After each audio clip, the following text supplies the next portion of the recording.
ya, yang sering kita baca, ulangan 21, 23, ulangan 27, 25 ya. Yang paling penting itu Mazmur 69 ayat 21 dengan 22. Ini adalah nubuatan siapa sebenarnya yang tergantung di kayu salib. Ya, poin besarnya kita bisa baca di Yeremia 23:15. Sebenarnya Yeremia 23:15 itu sudah menjelaskan dengan jelas siapa yang tergantung di atas. Kan begitu. Hanya nanti saya kepanjangan karena saya hanya minta tadi waktu 3-5 menit. Jadi yang jelas yang tergantung di atas adalah seorang yang mati minum racun anggur asam. Sekarang pertanyaannya, ketika Yeremia 23 ayat 15 mengatakan nabi palsu adalah orang yang mati minum racun ya. Nah, dengan demikian tergenapilah sudah nubuatan Mazmur, tergenapilah sudah nubuatan Yeremia. Ya mungkin sampai di sini dulu. Nanti kepanjangan, silakan. Ya, semua itu menurut kamu gimana?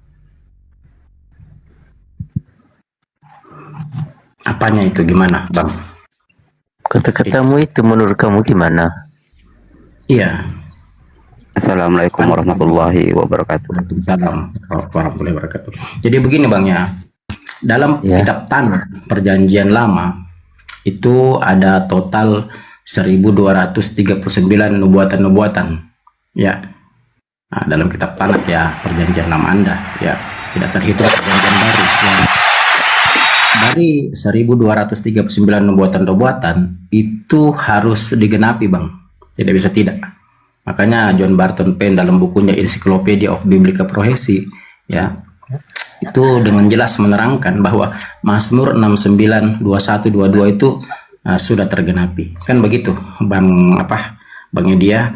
Sekarang pertanyaannya, apakah ada yang tergantung di salib? Betul, ada orang yang tergantung di salib, tapi apakah itu Isa Masihu, apakah itu Yosua Mesia, apakah itu Isa Masih? Ternyata menurut sejarah sendiri ya, yang tergantung di atas itu bukan Isa Masih atau bukan Yosua Mesia. Karena Yosua Mesia adalah tokoh yang paling sulit dibunuh sepanjang sejarah. Begitu kira-kira Bang Edi. Sampai di sini mungkin paham, Bang Edi?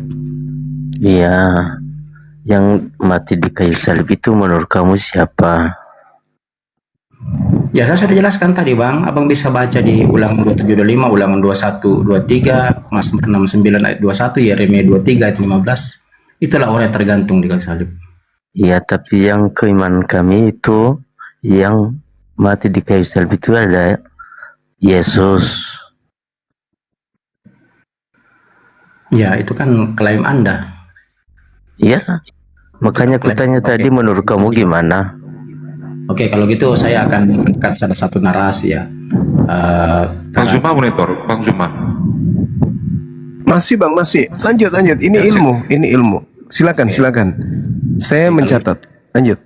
Ya, kalau gitu gini, saya angkat salah satu buku karangan seorang master teologi ya, seorang penulis dari Inggris ya. Judulnya itu The Reason of Faith ya, The Reason of Faith. Umur akal ya. Namanya itu Thomas Paine ya. Beliau berkata begini ya. Sejarah kekejaman dalam Bible itu sebenarnya bukan fakta real ya, terutama yang terjadi terhadap Isa, kawan-kawan. Kenapa? Karena tokoh Isa ini adalah tokoh yang sangat sakral di masa itu. Thomas Paine katakan begini ya, hampir mirip dengan pernyataan Thomas Hobbes ya, yang mengatakan bahwa klaim-klaim ya firman Tuhan dalam Bible itu tidak sesuai dengan bukti historikal ya, dalam bukunya Leviathan. Kenapa saya menggabungkan kedua filsuf ya asal Inggris ini yang juga master teologi ya? Kenapa saya gabungkan? Karena memang apa yang terjadi di abad ke-1 ya sebenarnya tidak sesuai apa yang ditulis dalam Bible abad ke-4. Kenapa justru lebih dekat dengan Al-Quran ya, narasi-narasi itu mulai dari Yesus lahir ya sampai perjalanan panjang Yesus sebelum masuk penyaliban ya, dikatakan bahwa dia tidak membunuhnya bahkan menyalibnya, kan begitu ya.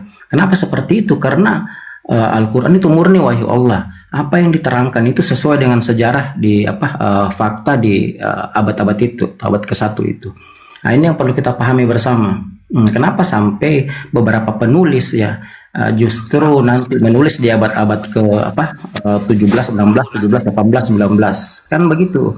Karena mereka meneliti, mereka mendapatkan bukti-bukti baru bahwa memang ternyata kisah-kisah kebangkitan itu hanyalah kisah-kisah karangan yang dikarang oleh para filsuf Roma, para master-master ya, yang bersangkutan dengan budaya Roma pada saat itu, terutama Helenistik, untuk mengaburkan ajaran, untuk mendirikan sekte baru.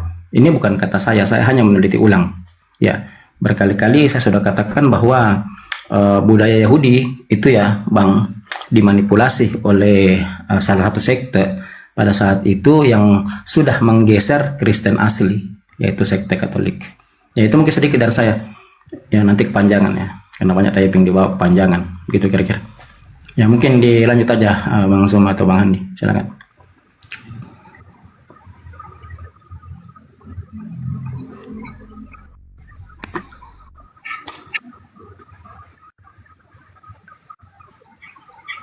Ya, silakan Bang. Ya, sebenarnya narasi ini kan sudah narasi lama Bang ya. Kalau kita pakai akal sehat ya, menggunakan rasionalisme kita bisa membedakan sebenarnya mana narasi yang benar, mana narasi yang salah, mana literasi yang kuat, mana literasi yang lemah. Kan begitu. Apakah kita bisa pernah membandingkan bahwa literasi ini yang lebih kuat ya, ini yang lemah? Kan tidak, kan begitu. Dari Bible dan Al-Quran itu masalahnya, karena kita tidak pernah melakukan studi dalam ya, terutama teman-teman atau buku Kristen. Ya, silakan disapa mungkin tamunya dulu, silakan Bang. Terus Selamat siang, selamat malam. ya, malam. Bang, malam. STPL Kristen, Iya, silakan STPL. Sepsin, Sebs. Apa sih nama ini? Kristen Sebs. Kristen Sep. STPL silakan. saya belum tahu nih apa ini yang dibahas ini. Saya nyimak aja dulu. Apakah Ada temanya di atas tuh. penyaliban itu kehendak Tuhan atau keinginan iblis? Sebab terjadinya penyaliban. Pertanyaan pakar kelas tinggi.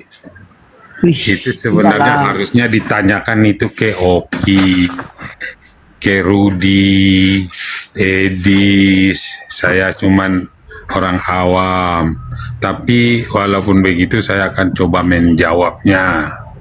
Ya, waktu saya menjelaskan tolong tidak di. Tapi saya udah tanya ke Edis dulu. Nah, Nih, dengerin dulu. Aku ditanya, aku mau menjawab. Kamu kan bilang tadi pertanyaan ke Edis. Udah bicara aja kamu terus sudah. Ya udah. Saya dulu pernah tanya ke Edis. Dis, Yesus itu Tuhan atau bukan Tuhan? Dia bilang Yesus bukan Tuhan, Yesus itu bertuhan. Nah, itu kata Edis. Gimana, setuju?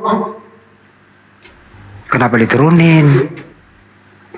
Jangan diturunin, atau nggak ada mainan. Nggak ada yang nurunin. Nggak, biasanya dia turun sendiri. Dia kan bilang tadi tanya ke Edis. Saya udah pernah nanya ke Edis loh masalah Yesus. Edis jawab, Yesus itu bertuhan. Gitu kata Edis. Baru dia moncang-ancang menjawab dengan sangat beraninya. Bang Handi masuk. Ayo naik lagi teman-teman ke Kristen yang lain. Sama halus itu kalau STP benar bedanya. Halus lebih parah lagi. Bocor halus itu udah. Ini ada semangatnya itu yang sangat menggebu-gebu kayak pejuang ini kemerdekaan. Tapi gak terlalu ngambek sih. Ngambek digedein sih. Nah itu dia naik tuh. Lapercian. Nama kok aneh-aneh. Lapercian. Kristen. Tambah parah ini. Tambah parah ini. Nggak apa-apa. Ini habis obatnya. Lapercian. Nama kok Sosor generasi. masuk lagi mentok generasi ya. Ini kemarin, yang kemarin ini, yang tadi siang,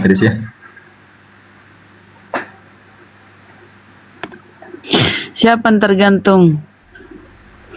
Kalau di Bible Barnabas itu ya Yudas. Lapercian tipu saudara. Iya, Injil Barnabas itu sebenarnya sudah jelas menerangkan itu. Banyak sekali nubuatannya sebenarnya dalam perjanjian lama, hanya tidak digali secara dalam kan begitu. Di Mazmur itu banyak nubuatan siapa sebenarnya tergantung di kayu salib kan begitu. Hanya tidak dipelajari secara dalam sama teman-teman Kristen. Banyak sekali Di sebenarnya. Bible aja itu kematian Yudas kan berbeda itu si penulis satu dengan yang lain. Ada yang mengatakan di kisah para rasul katanya Yudas itu jatuh tertelungkup, isi perutnya terburai keluar. Iya, Tapi di kisah Matius, di Matius diceritakan bahwa setelah melemparkan uang pengkhianatannya, dia pergi gantung diri. Menggantung diri pada waktu itu, ya itu tafsiran Bapak Gereja juga, bahwa itu dengan cara disalibkan. Iya. Itu kematian Yudas. Nah, Matius 7 ya. Matius 27 ayat 5, Kisah Rasul 1:18. Itu kematian Yudas itu gitu. kematian aja berbeda. Yang jelas penulis Bible nih, penulis Bible itu sama termasuk mohon maaf yang dituhankan oleh mereka itu matinya nggak ada yang benar. Itu kesimpulannya. Berani saya bertanggung jawab itu. Yesus mati di tiang salib. Nambil Terus? kata-kata Yana. Paulus matinya seperti apa? Dipenggal. Yudas, Lukas, Yohanes, Markus, Matius gimana semua matinya tuh? Ada yang disalib terbalik, ada yang digoreng, macam-macam. Ada yang diseret dengan kuda. Mengenaskan. Yang kedua adalah para penulis Bible itu tidak ada sanadnya kedua orang tuanya siapa, waktu kecil ngapain, latar belakang keluarga lah. Enggak kita tahu seperti Paulus keluarganya siapa gitu, Lukas keluarganya siapa, kita nggak tahu. Tapi yang koheran itu Bang Handi Daeng, yang dia soroti itu sering kan Nabi Murab minum racun lah. Paulus yang sebagai rasulmu itu yang membawa Kristen itu dipenggal kawan, dipenggal, dipisahin kepala dengan badan, kuburannya enggak Ngomong kayak gitu masuk di YouTube, diperhalus bahasanya bunda. dipenggal. Ya matinya nggak bener lah gitu loh bahasanya. Matinya nggak benar kan, banyak juga yang matinya terjun ke jurang nggak benar. Kita udahlah, kita sapen ya, sapen nih pelampiasan Kristen Muslim. Assalamualaikum Kak. Waalaikumsalam Warahmatullahi wabarakatuh. wabarakatuh. Aku cuma mau minta tolong Kak. Aku lagi dapat musibah. Istilahnya mau minta tolong kepada semua di sini. Aku buat bantu pemakaman kakak aku Kak. Istilahnya nggak ada uang sama sekali. Terserah kakak, semua yang ada penonton di sini seikhlas-ikhlasnya. Pemakaman. Bentar dulu, daerah mana itu? Kalimantan mana? Kabupaten apa? Tengah, Kabupaten Barito Utara Kak. Kalimantan Tengah ya. Kantong Barito Utara, kecamatan? Barito Utara Kak. Kecamatan apa itu? Kecamatan Gunung Timang Kak. Gunung Timang. Udah meninggal kapan? Tadi siang Kak. Emang nggak ada tokoh masyarakat, ini fardu kifayah loh. Iyo, tetanggamu tuh banyak keluargamu. Bentar dulu bunda. Iya, aku nggak bohong. Istilahnya aku buntu pikiran. Mau istilahnya Enggak. dibantu nggak masalah. Insya Allah kita bisa bantu kok. Yang penting kan jelas itu fardu kifayah loh. Kalau ada seorang muslim meninggal tidak ada yang ngurus, kita semua ikut berdosa. Itu hukumnya ya. Ngurus, Kak. Istilahnya buat biaya aku pulang, bukan ngurus pemakamannya. Aku Oh, biar tak biaya Istilahnya pulang bukan terkendala di pemakaman. Azim. istilahnya mau ngadain kakak, mau istilahnya pemakaman. Ntar dulu bunda. Buat pemakaman, oke ya, nggak ada masalah ya. Iya, nggak ada masalah kak. Oke. Aku nih ibaratnya terhalang di jalan, sudah kehabisan ongkos, nggak tahu lagi. Mau pulang kemana? Iya, ke tempat tadi kak, kecamatan Gunung Timbang itu. Nah, memang sekarang di mana? Ini sekarang ada di kabupaten kak. Kabupaten Barito mau ke Gunung Timang. Iya kak. Ini saya mau di depan masjid. Ada nggak pengurus masjid di situ? Aku nggak tahu kak. Soalnya kalau walaupun istilahnya ada, mungkin nggak buka.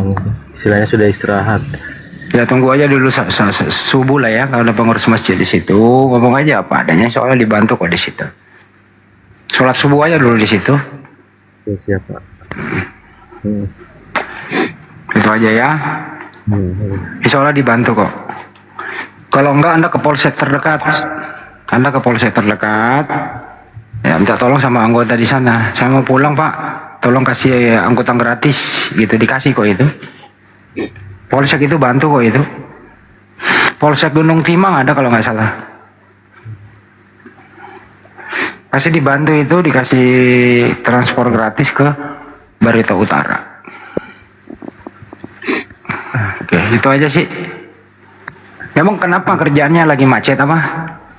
Nggak, bukan gitu kak. Istilahnya aku terkendala dengan biaya mau pulang. Istilahnya nggak ada buat bayar transportnya. Cuma 50.000 aja kak. Istilahnya dari sini ikut travel 50.000 aja. Gimana ini teman-teman nih? Ada yang apa dibawa mungkin ahli sedekah mau kirim gift ke akun beliau, ya silakan. Sudah turun orangnya. Kok turun? Kenapa turun baru mau diminta? Tak kasih gitu, tak kasih saya ada. Bisa kok ada. Dana saya masih ada tuh 150.000 tak kasih. Iya. Padahal dia cuma minta 50.000 ya. Iya dikasih lah. Tapi kenapa turun tuh? Bagaimana caranya? Coba naik ulang bang. Gampang kali dapat uang 50.000. Nah, Enggak, kita, Nggak ditahu Kita ber- identitasnya bagaimana. Berbaik sangka aja ya. saya tadi awalnya kan dia bilang pemakaman gitu loh Kan bunda. tidak diajarkan untuk berbohong. Kita cek dulu lah. Nanti kalau kita misalnya nggak jelas dia itu, kita biasakan dia berbohong seterusnya loh. Harus tahu dulu siapa dia. Bukan masalah 50.000-nya ya, tapi kalau kita begitu saja memberi, berarti kita membantu dia dalam upayanya berbohong. Kedepannya begitu dia terus. Ini dipermudah. Tadi kan awalnya gini loh bunda, izin ya. Dia bilang tadi pemakaman. Wah ini bahaya loh, fardu kifayah loh itu. Betul. Kita ikut berdosa kalau nggak ada yang ngurus itu mayit ya. Betul. Jenazah itu. Ternyata Dosa enggak. ada di sekitar situ. Betul. Lanjut Ki.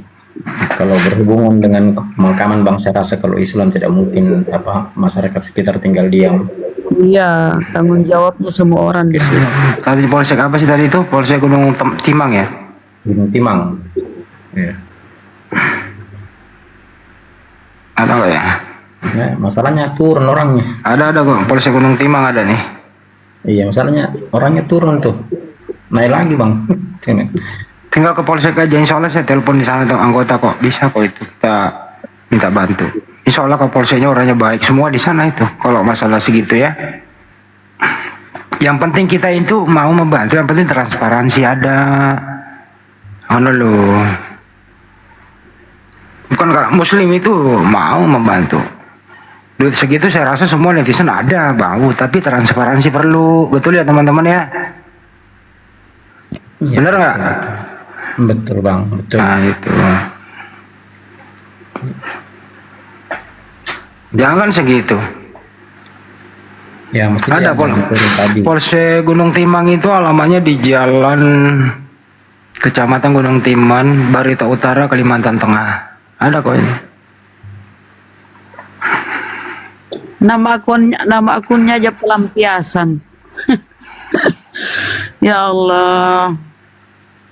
Entahlah. Ayo naik teman-teman Kristen. Bikin ini aja. Ya lanjut aja bang, semua lanjut bang.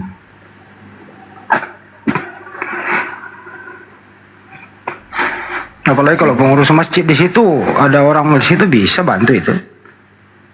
Ada orang di situ bantu secara manual dulu, nanti kita ganti dari sini sama orang yang bantu di situ. Yang penting transparansi itu loh, itu sih yang penting.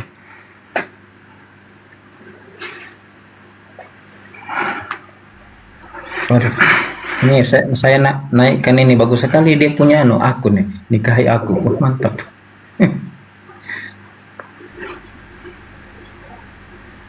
Ya, akun nikahi aku ya. Selamat malam.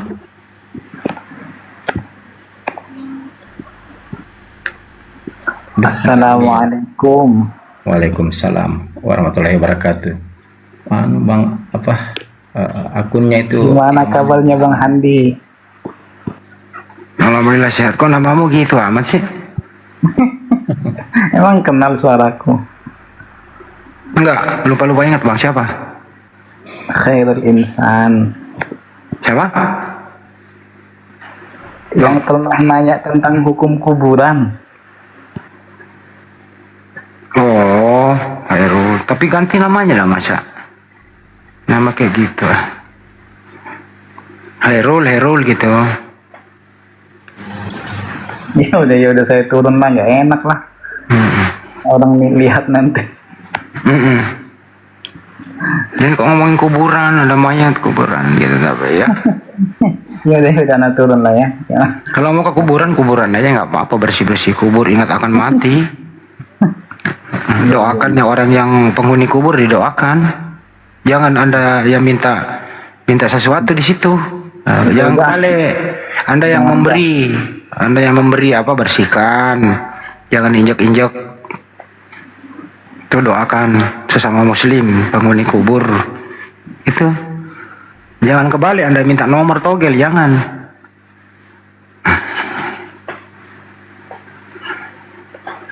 Ya udahlah.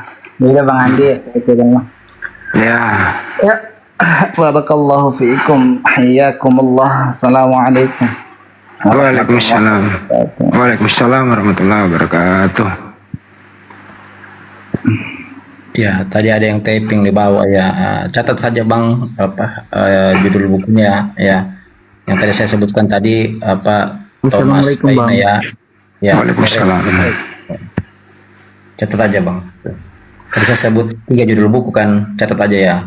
Yang pertama itu Thomas Paine, The Egg of Reason. Yang pertama itu, yang kedua itu Thomas Hobbes, Leviathan. Dan yang terakhir Voltaire ya. Voltaire dalam bukunya The Kingdom of Darkness, Kerajaan Kegelapan. Itu aja sudah cukup membuktikan sebenarnya bahwa siapa yang disalib di atas. Ya, nah, kita nggak usah panjang-panjang. Yang penting Anda membeli bukunya ya, kawan-kawan di bawah ya. Nah, beli aja bukunya. Saya ulang ya. Yang pertama The Egg of Reason ya, karya Thomas Paine. Yang kedua Thomas Hobbes, Leviathan. Dan yang terakhir karya Voltaire, The Kingdom of Darkness, Kerajaan Kegelapan. Itu kalau bahasa Indonesianya. Atau sekali beli The Atlas Holmes supaya lebih ngerti lagi. Itu aja bang yang dibawa tadi tuh. Dengan lanjut bang Goto ya. Catat itu ketiga buku. Sebenarnya kalau Anda baca sudah membuktikan dengan jelas bahwa sejarah ya yang tertulis dalam Bible itu tidak sesuai dengan sejarah di abad ke-1. Karena Bible itu baru ditulis abad ke-4. Sementara semua kisahnya hampir dipastikan hoax. Itu bukan menurut saya hanya meneliti ulang dari para profesor-profesor ini. Ya, kurang lebih ada 25 profesor yang saya sempat baca literasinya. narasi-narasi dalam bukunya ya. Bahkan beberapa di antaranya sudah di-cancel di internet, yang seperti saya bilang tempo hari, buku karangan John McKennon Robertson ya, dalam bukunya Pagan Christ ya, di-cancel di internet. Terus bukunya James Horaldak yang terkenal ya, Roman and Gospel, itu di-cancel juga di internet. Dan masih ada beberapa buku lain yang kita tidak bisa akses lagi, kecuali kalau kita mau bayar atau berbayar, kan begitu kawan-kawan. Tidak bisa lagi diakses secara gratis. Ya, mungkin bisa dicatat ya, silakan Anda cari lalu Anda beli. Sebenarnya siapa yang digantung di kayu salib itu? Nah, begitu kira-kira kawan-kawan ya. Apalagi kalau abang beli Voltaire punya ya, The Kingdom of Darkness ya, luar biasa buku itu ya, kan begitu. Kalau mau lagi lebih kaji lebih jauh lagi siapa Dajjal, silakan beli bukunya Rapodro, judulnya Babylon Mystery Religion.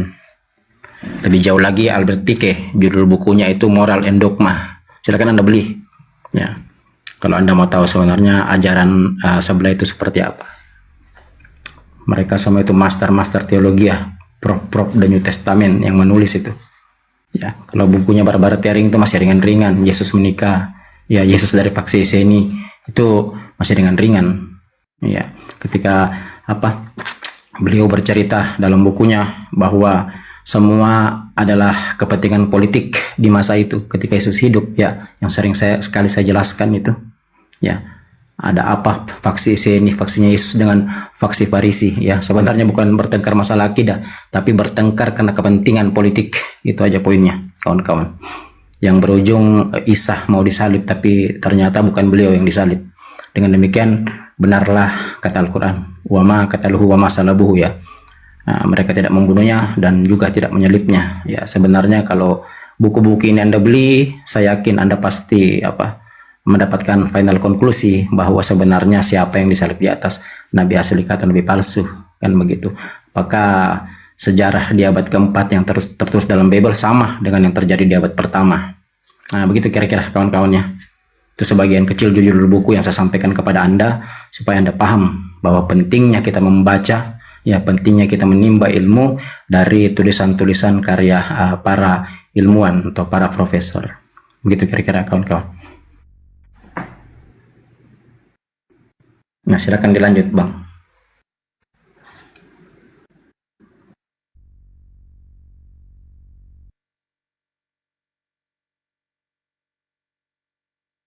Yang lain silakan naik.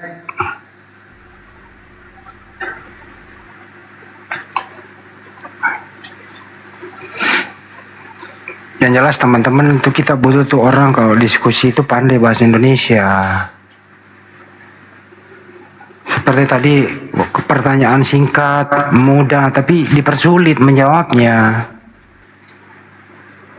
Bang Juma kan tadi bertanya itu, ada berapa orang yang ditanya Yesus itu dibunuh atau dia bunuh sendiri dirinya gitu. Kenapa nggak dijawab? Iya, sering saya bilang Bang Handi, mereka ini bukan hanya lost dari sisi gramatikal, tapi down. Nggak ngerti. Ya itu dia. Kenapa nggak dipersingkat? Tinggal dijawab dulu, baru diberi keterangan. Biasanya kalau orang kan ditanya itu kan ada pilihan ya, dijawab dulu, baru beri keterangan. Atau bolehlah keterangan dulu, baru kesimpulannya ada jawaban. Ini enggak, langsung keterangan tapi kesimpulan enggak ada. Jadi akan menghindari kenyataan yang terjadi. Faktanya kan memang ada yang mati disalib, toh? Ada. Orang yang mati disalib itu siapa? Yesus. Itu loh.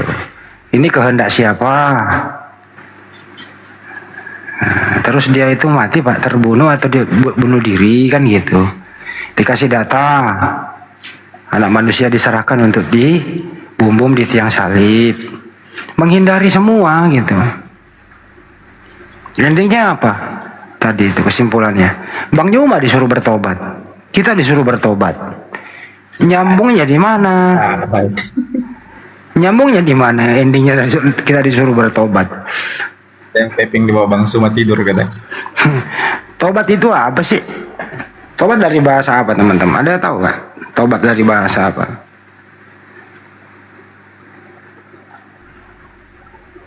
Ada yang tahu? Ada pula yang tapping di bawah, Bang Goto mau menggurui Ustaz Tuma katanya. Aduh, parah Anda ini.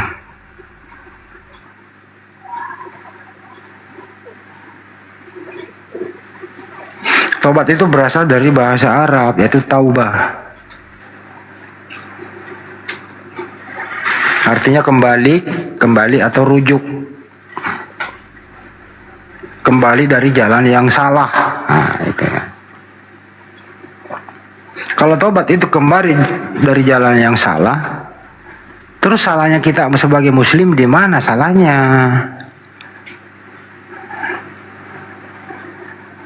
Orang yang tidak bertobat nyuruh orang bertobat. Itu tadi itu. Gimana ya orang-orang kayak gitu ya Bang Goto ya? Seakan-akan dia yang paling benar gitu, nyuruh orang bertobat. Itulah saya katakan Bang, kita mau kaji budaya mereka dari mana, karena semua disiplin ilmu tertolak secara otomatis. Itu yang masalah Bang. Kan begitu. Makanya ketika kita bicara disiplin-disiplin ilmu, mereka pada kabur semua kan begitu. Kabur lari kan. Itu poinnya itu. Takut mereka dengar ilmu pengetahuan.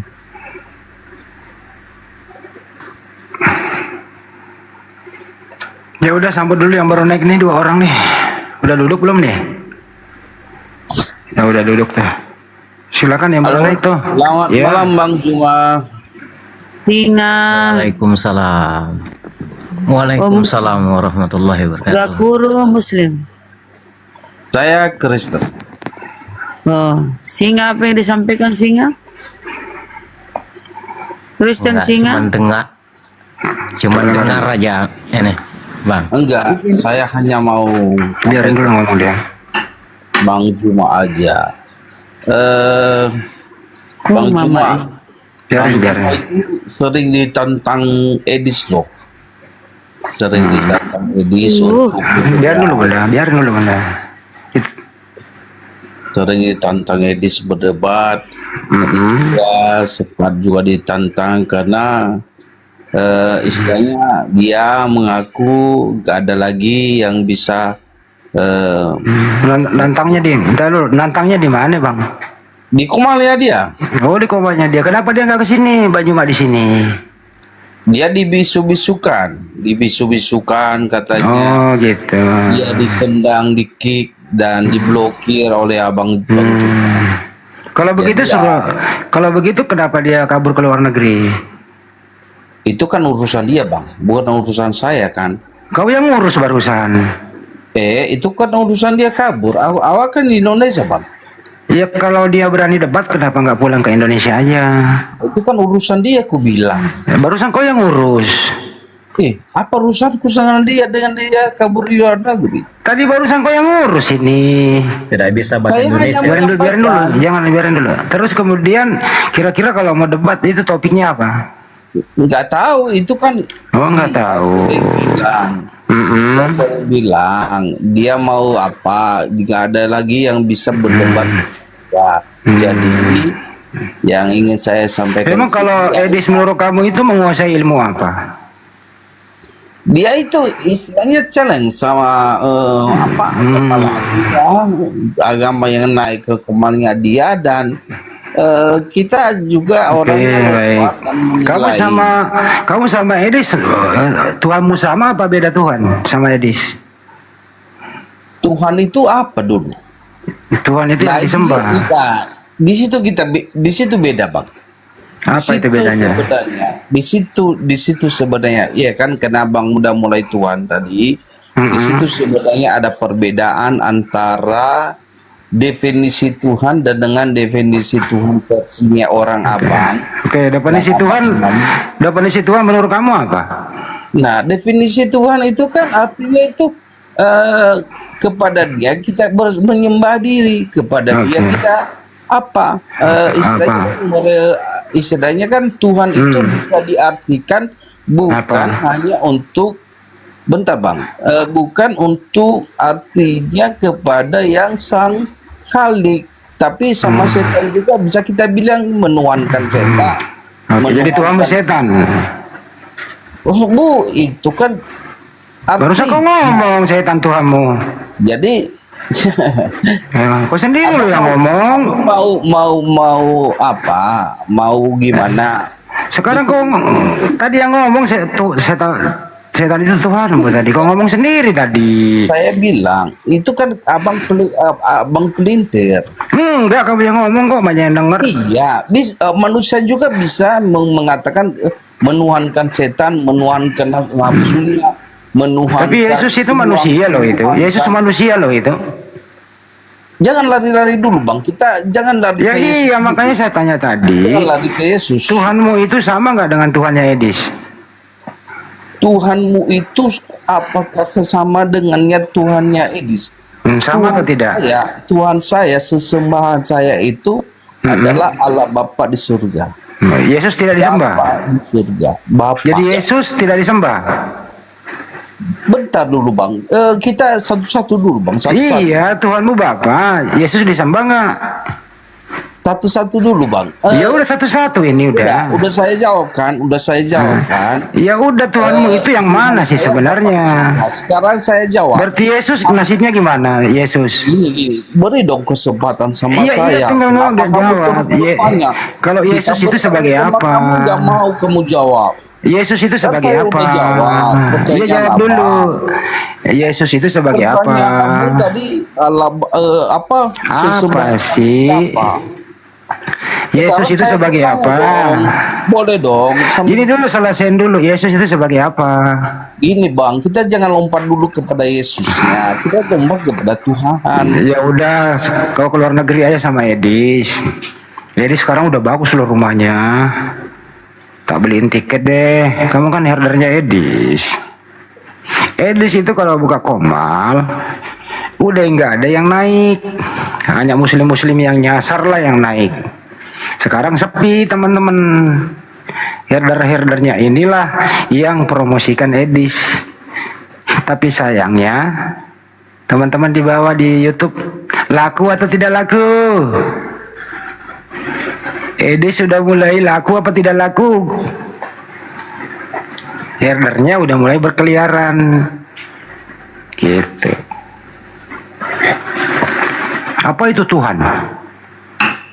Waduh, iblis juga bisa jadi Tuhan. Macam-macam omongannya. Apa itu Tuhan? Tuhan itu katanya bisa disembah. Iblis juga bisa Tuhan, manusia juga bisa Tuhan.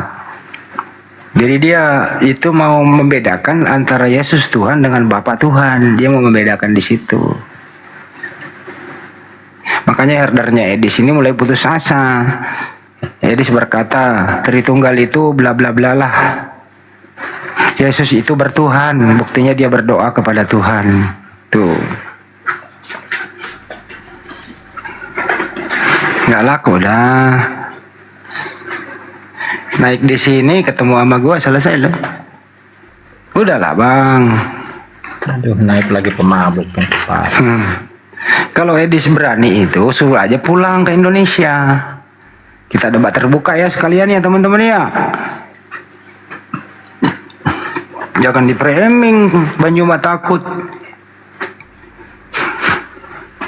Itu dari dulu itu mainan gue, mainan kita di Zoom.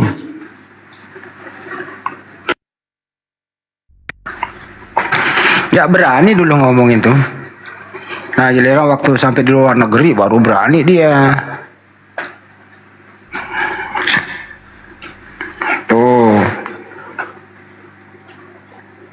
Kenapa? Dia sudah tahu apa yang diomongkan itu melanggar hukum penistaan agama. Dia udah tahu itu. Karena kalau tidak dia menista agama Islam, dia nggak punya bahan untuk dijual. Nah kalau di luar negeri dia nggak kena delik hukum, bebas jadi sono. Itulah jualannya. Kristen kok banyak yang tahu itu. Banyak sudah yang tahu ya di situ jualannya hanya menghujat. Coba tanya dia tentang Bible, apa jawabannya? Nggak ada isinya tentang Bible. Gak ngerti apa-apa dia. Yang dia tahu apa? Mempelesetkan hadis, mempelesetkan Al-Quran, yaitu terjemahan Al-Quran. Itu doang yang dia ilmunya tuh.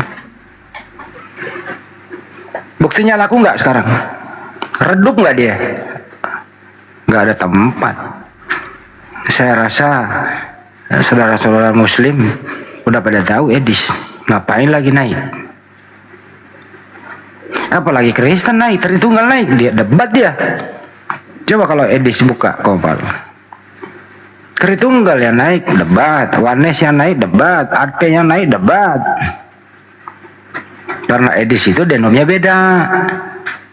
Dia terafiliasi kalau nggak Unitarian dia SSJ, SJ.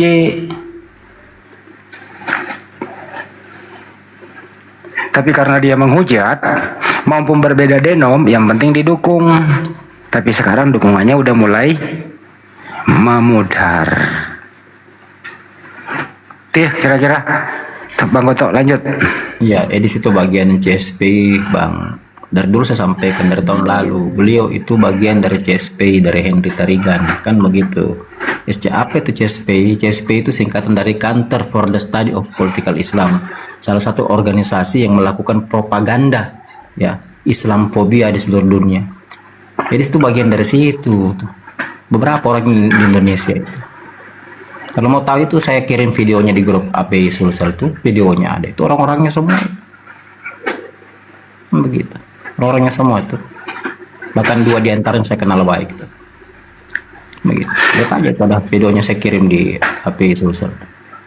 Siapa musuhnya Edis yang Bang Goto yang selama ini Bombong musuh, Wak Labung musuh, Wanes musuh, Tritunggal musuh. Tritunggal dibilangin apa coba? Saya nggak usah sebutin ya. Pendeta Deki Ngadas musuh, Pendeta MIM musuh, Esra Soru musuh. Apa? Siapa temannya Edis? Siapa temannya Edis Kristen? Lalu Bang Goto, siapa temannya Edis Kristen di Indonesia yang sering diskusi? Siapa temannya? Ada nggak temannya? Nggak ada. Iya, semua musuhnya kok. Semuanya musuh. Iya. Jadi musuhnya Edis itu bukan Muslim sebenarnya ya. Musuhnya Edis itu Kristen nih yang sering debat di sini di media sosial. Tuh lawan tuh. Orientasinya memang itu Bang. Orientasinya Edis itu Islamfobia. Itu kan terstruktur itu program CSPI. Terstruktur, memang tidak ada. Dia mau bermusuhan sama pendeta manapun dia tidak peduli. Yang dia tampilkan dalam narasi-narasinya itu menghujat Islam. Itu sudah bagian dari program CSPI Bang. Kan begitu. Bahkan saya sempat di grup mana Tempor saya sampaikan nama-nama orangnya kan. Sampaikan ini semua ini. Bahkan bagian dari CSPI itu bukan hanya orang Kristen saja. Kan begitu.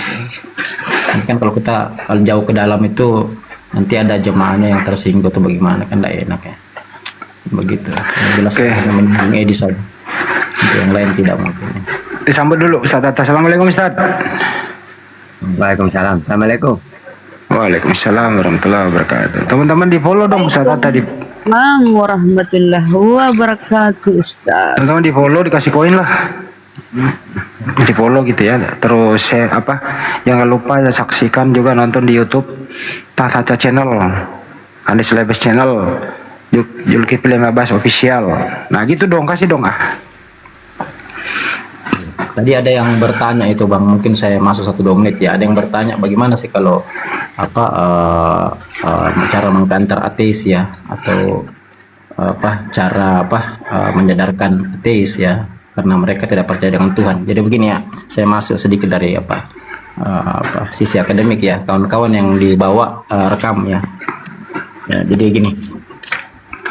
1-2 menit saya akan menyampaikan bahwa bagaimana caranya mengkantar ateis ketika dia mengatakan bahwa Tuhan itu tidak ada, apalagi Tuhannya Islam. Kan biasanya begitu Bang ya. Oke, jadi begini. Deskripsi tentang Tuhan ya dimulai dari prima causa. Saya ulang, deskripsi tentang Tuhan dimulai dari prima causa, dari sisi ilmu kosmologi atau dalam ilmu kosmologi. Tuhan itu sebenarnya ya sudah teraksioma dari hukum kausalitas. Saya ulang, yang dibawa rekam ya, apalagi kalau ada akademisi di bawah ya. Deskripsi tentang Tuhan yang dimulai dari prima causa di dalam ilmu kosmologi, sebenarnya Tuhan sudah teraksioma dari hukum kausalitas. Nah, kenapa mereka begitu bodoh ya? Kenapa mereka tidak ngerti apa itu Tuhan? Dia katakan tidak ada. Nah, why is it like that? Bahasa Inggrisnya. Kenapa bisa seperti itu? Karena mereka menilai bahwa tingkat kecerdasan itu hanya dinilai dari IQ. Padahal ada tingkat kecerdasan yang dinilai dari intuisi. Itu poinnya kawan-kawannya bagi orang ateis ya. Mereka selalu meninggikan nilai-nilai IQ itu sendiri. Padahal ada tingkat kecerdasan yang diberikan kepada Tuhan ya, dari Tuhan ya untuk kita, namanya tingkat intuisi. Apa itu tingkat intuisi? Apa itu tingkat kecerdasan intuisi? Tingkat kecerdasan intuisi itu ada tingkat di mana seseorang mampu memahami sesuatu di luar nalar manusia. Dan ini semua nabi memiliki hal ini. Petrus itu idiot, tapi tingkat intuisinya luar biasa sehingga dia mampu mengajar di depan jemaah Yahudi. Jadi poinnya begini kawan-kawan. Poinnya begini. Direkam di bawah ya. Alam semesta ini ya terlalu sempurna untuk terbentuk secara tidak sengaja. Saya ulang. Alam semesta ini terlalu sempurna untuk terbentuk secara tidak sengaja. Alam semesta ini terlalu sempurna untuk tercipta sendiri. Dia mesti ada yang bentuk, gitu. Dia mesti ada yang ciptakan. Nah, begitu kira-kira kawan-kawannya. Jadi kelemahan kita karena kelemahan para ateis atau kawan-kawan di luar Islam yang bertanya tentang Islam, mereka tidak mampu membaca semiotik alam. Padahal semuanya sudah terkompositus ya, sudah tertata rapi, bahkan modelnya sudah strukturah gitu. Jadi mereka tidak mau mengendalikan kecerdasan spiritual. Tuhan itu sudah logika dari hukum kausalitas, hukum sebab akibat. Kita tidak perlu jelaskan lagi secara logika karena kita lihat dari ciptaannya. Bodoh betul kita kalau kita katakan alam ini bisa tercipta sendiri. Kita tidak usah jauh-jauh kawannya. Kita back to body structure ya. Back to body structure. Anda lihat, rambut kita ini bang, tumbuh tidak terbatas. Gigi kita tumbuh terbatas. Coba dibalik bang. Coba dibalik. Rambut kita tumbuh terbatas, gigi kita tumbuh tidak terbatas. Apa yang terjadi? Manusia ini terlalu sempurna untuk terbentuk secara tidak sengaja. Manusia terlalu sempurna untuk terbentuk atau tercipta sendiri. Dia mesti ada yang ciptakan. Nah ini yang mereka tidak pelajari karena tingkat kecerdasan mereka selalu dinilai dari IQ, tidak dinilai dari tingkat intuisi. Banyak ilmuwan begitu. Karena terlalu pintarnya dia dari sisi IQ, akhirnya dia melupakan bahwa ada kecerdasan lain yang diberikan oleh Allah Subhanahu wa Ta'ala kepada kita, itu kecerdasan intuisi.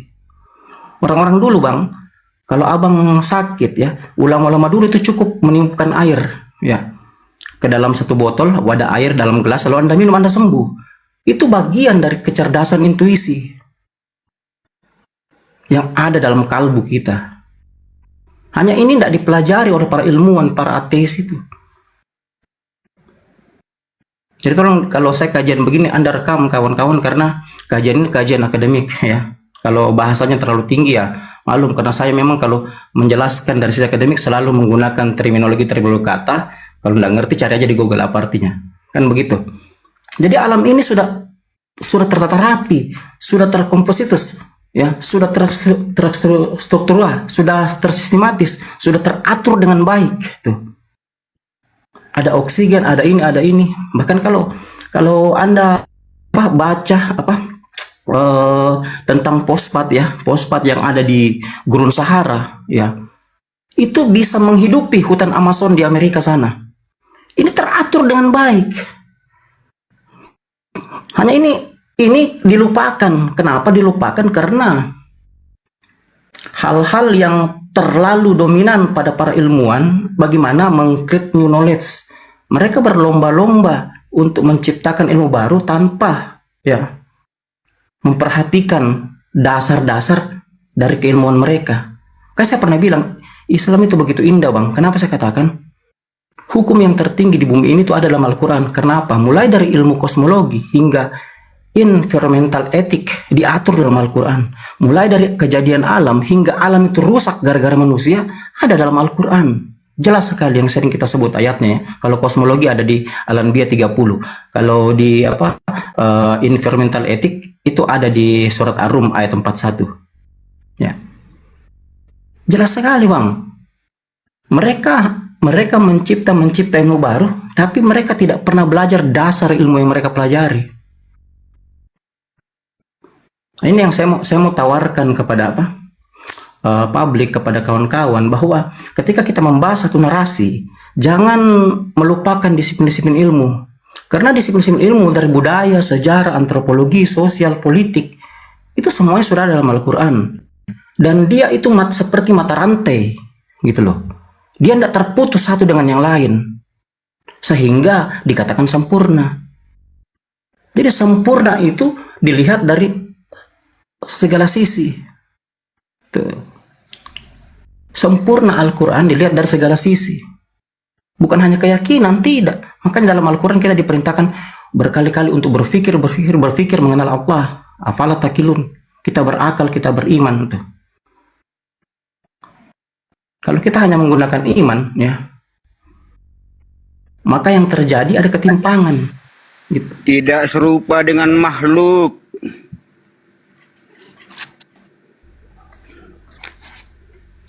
Ya, silakan lanjut Bang Ustaz. Abang Goto, dia Abang Goto mengatakan bahwa Abang Goto minta maaf ya sebelumnya Pak Ustadz, minta maaf ya Bang Sumaya.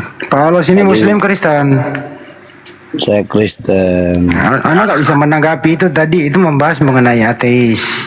Tidak jadi Anda nggak bisa masuk. Makhluk. Anda nggak bisa masuk di area itu bang. Kalau mau membahas itu loh stikernya, sebab terjadinya penyaliban. Nah itu. Waduh, tadi kan mengatakan Muslim indah. Nah saya mau tanya, boleh mau nggak? bertanya, katanya mau menanggapi, ternyata mau bertanya. Dia menanggapi terkait Muslim indah. Terus indahnya di mana bang? Indahnya ini karena pertama Indonesia aman dengan mayoritas Islam. Satu, kedua di mana mayoritas Islam itu pasti damai. Ajaran Islam itu tidak ada ajaran untuk merusak, untuk menista, membawa kerusakan dan seterusnya. Indahnya Islam itu hablum minan nasnya paling is the best lah. Saling menghormati satu sama lain. Itu indahnya Islam itu. Oke, Islam indah ya. Tapi di sini Al-Fat ayat 20 mengatakan Allah telah menjanjikan kepadamu rampasan perang yang banyak yang nanti dapat kamu ambil, maka dia menyerahkan rampasan perang ini untukmu. Coba Abang menjelaskan terkait dengan ayat ini, bahwa rampasan perang itu kan dalam kekristenan itu bagian dari perampokan. Oh ya? Rampok secara masif. Jangan. Silakan Ustaz. Rampasan perang itu katanya di Kristen perampokan. Lanjut Ustaz. Jadi kalau di dalam ajaran Samawi memang ada rampasan perang itu. Contohnya 1 Tawarikh 26 ayat 27. Mereka telah menguduskan dari rampasan perang untuk menyemarakan rumah Tuhan. Bilangan 31:25. Tuhan berfirman kepada Musa, hitunglah jumlah rampasan yang telah diangkut, yang berupa manusia dan hewan. Engkau ini dan Imam Eliazar serta kepala-kepala puak umat itu. Lalu bagi dualah rampasan itu kepada pasukan bersenjata yang telah keluar berperang dan kepada segenap umat yang lain. Dan engkau harus mengkhususkan upeti bagi Tuhan dari para prajurit yang keluar bertempur itu. Jadi banyak ayat-ayat rampasan perang itu. Bahkan Tuhan minta bagian. Gini loh, di bilangan 31 tadi benar Ustaz. Adapun jumlah hasil rampasan dari pertempuran itu adalah 675.000 ekor kambing, domba 72.000 ekor, sapi 61.000 ekor, keledai 32.000 ekor dan gadis perawan. Itu perampokan ya, Bang? Bang, mana nih tadi perampok nih? Jarang baca Bible dia, bagaimana rampasan perang itu. Bang, gimana itu Bang? Ya rampasan perangnya wajar-wajar aja lah. Namanya juga menang dengan makhluk. Ini apa sih ini satu ini? Apa itu tidak serupa dengan makhluk? Apa maksudnya? Apa? Tuhannya tidak serupa dengan makhluk. Tuhan siapa? Oke, jadi Tuhan tidak serupa dengan makhluk itu Asyura ayat 11, Keluaran 9:14, Yesaya 40:18. Jadi kalau Tuhan itu serupa dengan makhluk, ya pagan itu. Makanya berhalanya orang pagan itu sapi, monyet, patung. Patung-patung itu kan ada dari binatang gitu itu. Itu ajaran pagan. Kalau samawi, tidak ada yang seperti aku di muka bumi ini. Dengan siapa kamu hendak samakan aku? Laisa kamitslihi syai'. Keluaran 9:14, Yesaya 40:18. Ya itu. Oke, silakan.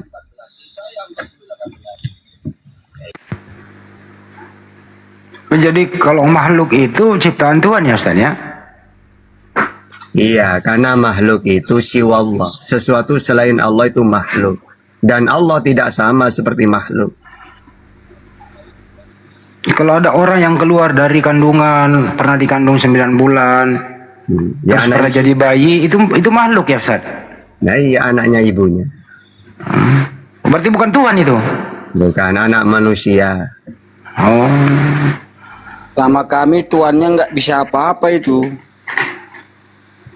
Apa sih kamu ini? Nggak bisa apa-apa tuannya kalau tidak serupa dengan makhluk. Iya, memang kalau Tuhannya itu manusia tidak bisa apa-apa. Yohanes 5:30, aku tidak bisa berbuat apa-apa. Karena manusia, nggak bisa. Karena Allahnya tidak bisa menciptakan, jadi tidak bisa serupa dengan. Allah menciptakan di dalam Al-Quran. Ibrahim 32, As-Sajdah ayat 4, Al-A'raf 54, Yunus ayat 3. Allahul ladzi khalaqas samawati wal ar. Allah menciptakan langit dan bumi, wa ma bainahuma dan isinya. Oke, silakan. Di Kejadian 1 kitabnya Yahudi, Elohim yang menciptakan. Enggak ada tuh Yesus yang menciptakan. Tuhanmu gimana? Ya iya, makanya Tuhan kami bisa jadi manusia. Oh. Karena bisa dia menciptakan manusia. Oh, jadi waktu dia manusia, dia ciptain manusia? Iya. Jadi punya istri dia? Menciptakan manusia. Gimana caranya Yesus menciptakan manusia? Kalau dia tidak bisa menciptakan apa-apa, ya iyalah tidak serupa dengan makhluk. Gimana caranya Yesus menciptakan manusia? Karena dia tidak bisa menciptakan, jadi tidak bisa. Gak nyambung lah gini bahasa Indonesianya nih. Wih, gimana caranya Yesus menciptakan manusia? Ya Allah kami. Yesus yang tanya, Yesus menciptakan manusia gimana? Ya Yesus tidak bisa menciptakan. Oh, berarti Yesus ciptaan. Tapi Allah itu yang menjadi Yesus. Kok ada Allah sih? Kan Tuhannya umat Islam itu Allah itu. Siapa yang bilang? Itu kan bahasa Indonesia. Oh, bahasa Indonesia itu. Bahasa Indonesia lah. Kitabmu bahasa Indonesia. Bahasa Indonesia. Oh, bukannya bahasa Yunani. Bukan seperti kamu, Tuhanmu cuma tahu bahasa Arab. Jadi Yesus bisa bahasa apa aja? Masa Tuhan segala bangsa bisa hanya tahu bahasa Arab? Jadi Tuhanmu bisa bahasa apa aja? Bisa. Coba. Ya. Pernah nggak Tuhanmu bahasa Cina? Ada bahasa Cina, ada bahasa ini, banyak lah segala bahasa.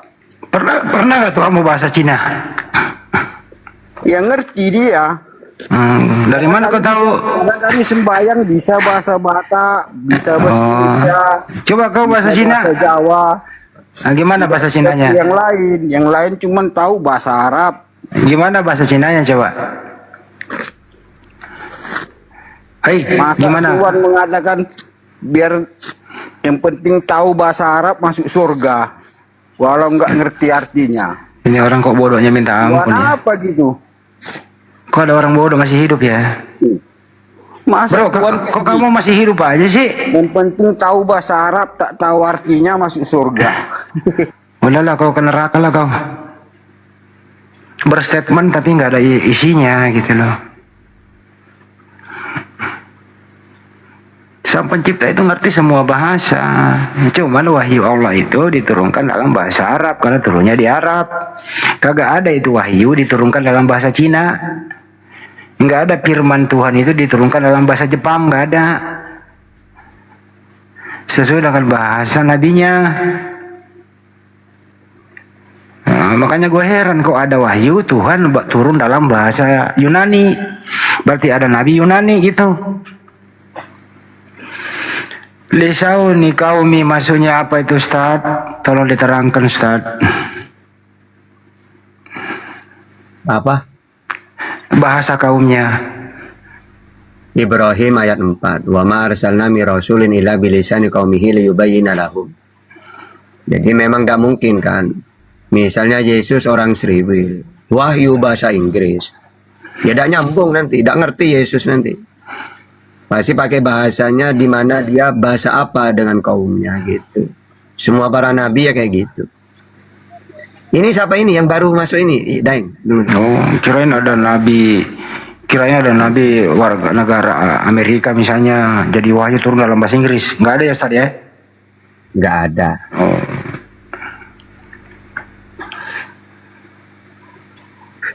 Ini siapa ini? Silakan kenalkan. Tadi minta naik dia. Iya, hanya orang biasa sama Niken, silakan. Apa yang mau disampaikan? Nggak apa-apa bang, aku bukan debater bang, cuma nyimak-nyimak aja. Kristen Muslim mbak Niken? Iya, tadi diundang. Agamanya apa mbak? Katolik. Mau bertanya mungkin silakan.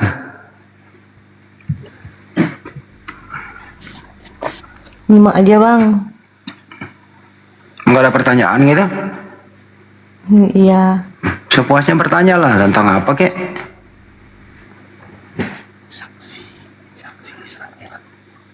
Saksi Isra Mi'raj.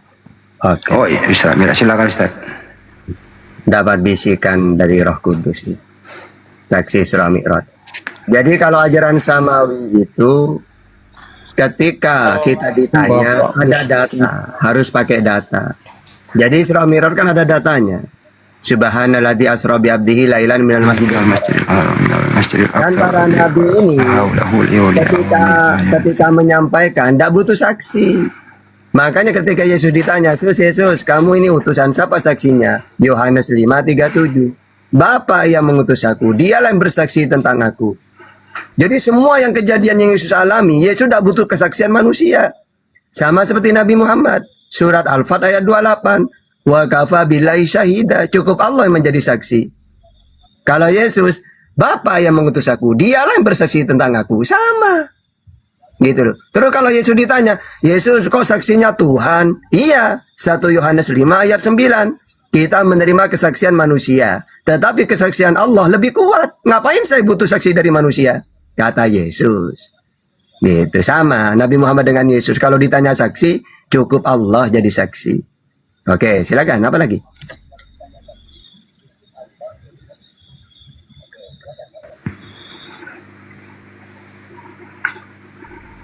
Apa sih hikmahnya itu Ustaz? Kata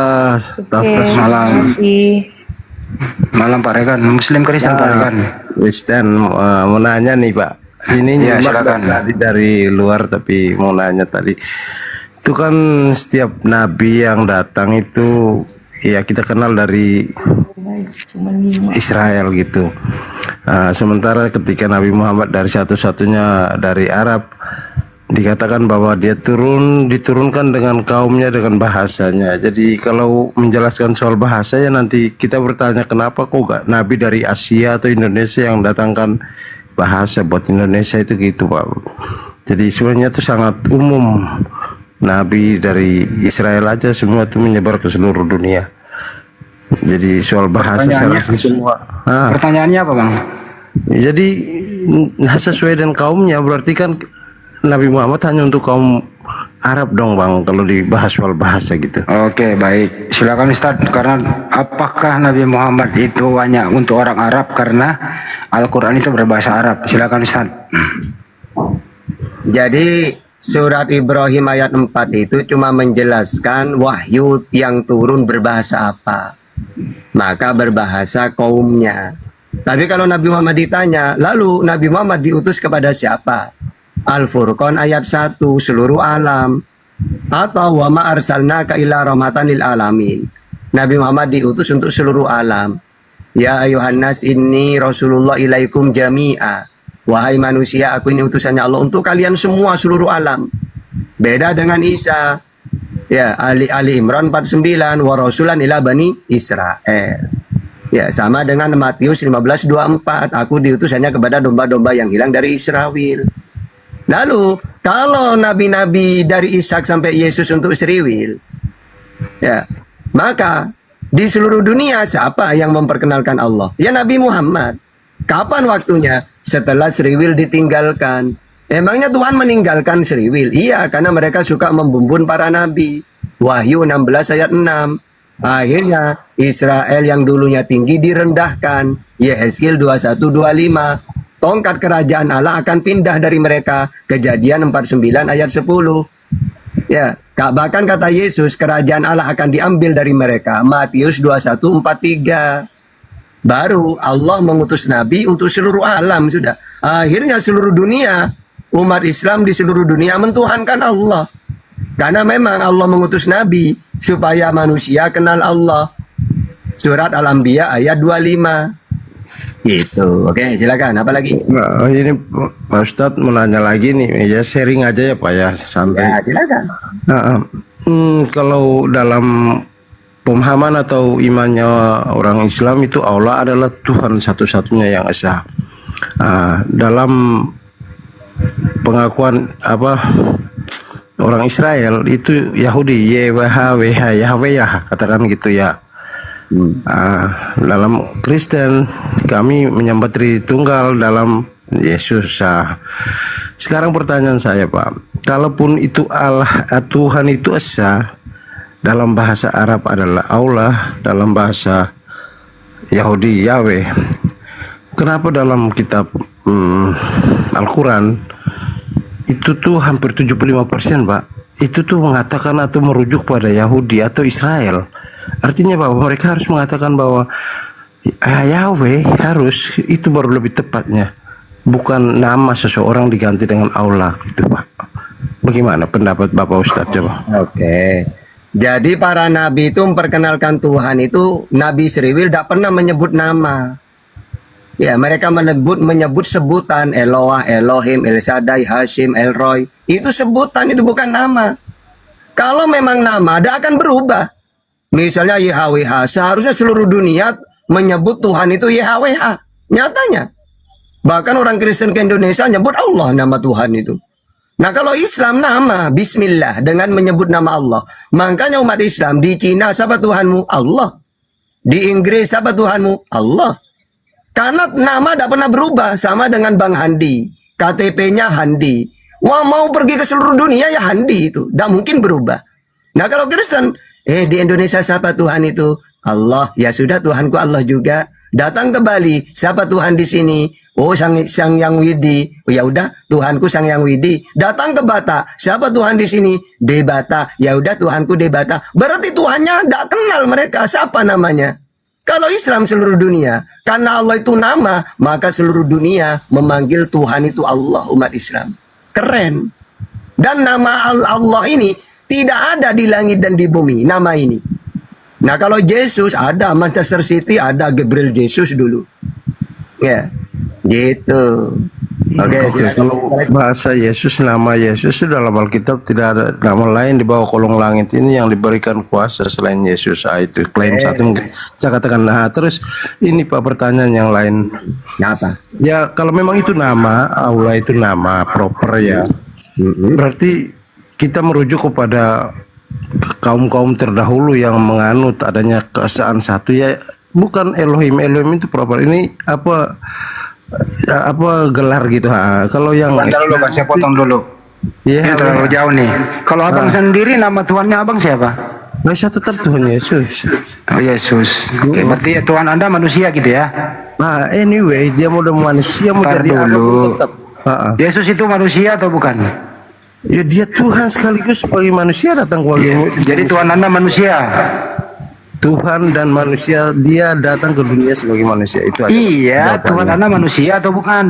Silakan, saya akan. Kok silakan dijawab? Nah, iya. Tuhan Anda itu manusia atau bukan? Tuhan, dia datang ke bumi sebagai manusia. Saya tanya sekali lagi. Ya itu jawaban saya. Tuhan Anda manusia atau bukan? Dia datang ke bumi sebagai manusia. Manusia Yesus Tuhan atau bukan? Dia tetap Tuhan. Jadi Tuhan Anda manusia. Sebagai manusia dia tetap. Ya udah cukup. Kenapa sih kamu nggak mau bahasa Indonesia yang bener lo? Nggak usah jawab kenapa. Susah amat sih lo jadi orang. Udah jawab gitu loh. Jawabannya apa? Tuhanmu manusia atau bukan? Datang ke bumi sebagai manusia, Pak. Udah. Ya manusia Yesus Tuhan atau bukan? Baca saya dia tetap Tuhan. Jadi ya udah Tuhanmu manusia ya cukup. Kalau kamu iya. Kalau kamu pengikut Yesus, seharusnya kamu nanya, Yesus siapa Tuhanmu? Allah Bapa, Matius 11:25. Di mana Yesus? Di langit, Matius 18:19, Matius 23 ayat 9. Enggak pernah menjelma Yesus. Enggak, wong samawi. Bisa dilihat Yesus? Tidak, Yohanes 5:37. Berapa Tuhanmu? Satu, Markus 12:29. Jadi Tuhannya Yesus tidak kelihatan di langit, tidak serupa, tidak pernah menjelma. Nah sekarang kamu mentuhankan Yesus itu, dari mana dapat data? Wong kami paham Bible. Jadi apologet Islam itu, Bible itu udah di luar kepala itu. Nah sekarang coba, perkenalkan Yesus mengatakan hukum yang terutama, dengarlah siriwil Tuhan itu aku. Ada nggak? Nah silakan. Pelangak-pelongo kan, macet kan? Coba pakai data, kalian kan cuma imani saja. Nggak mungkin paham Bible kalian. Jadi kalian mentuhankan Yesus ini sama dengan ada orang mentuhankan pohon beringin. Nggak punya data, imani saja. Kalau saya iman ke Yesus, oh siapa dirimu? Utusan untuk siriwil, Matius 15:24. Nabi, Markus 6 ayat 4. Tugas saya penyampai firman, Yohanes 3:34. Saya menerima firman, Yohanes 12:50. Saya mendengar firman, Yohanes 15:15. Yang mengutus saya Allah Bapa, Yohanes 5:37. Bapa itu Tuhan langit dan bumi, Matius 11:25. Enak Yesus, pinter dia. Nah, tiba-tiba kamu udah tahu apa-apa tentang Bible, mentuhankan Yesus. Dapat dari mana data itu? Nah, mencret, macet. Silakan.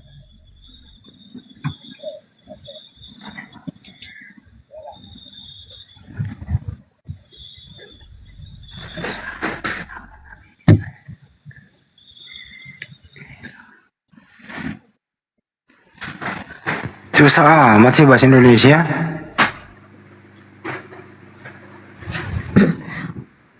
Pak Ustadz, saya mau Ya. bertanya. Silakan.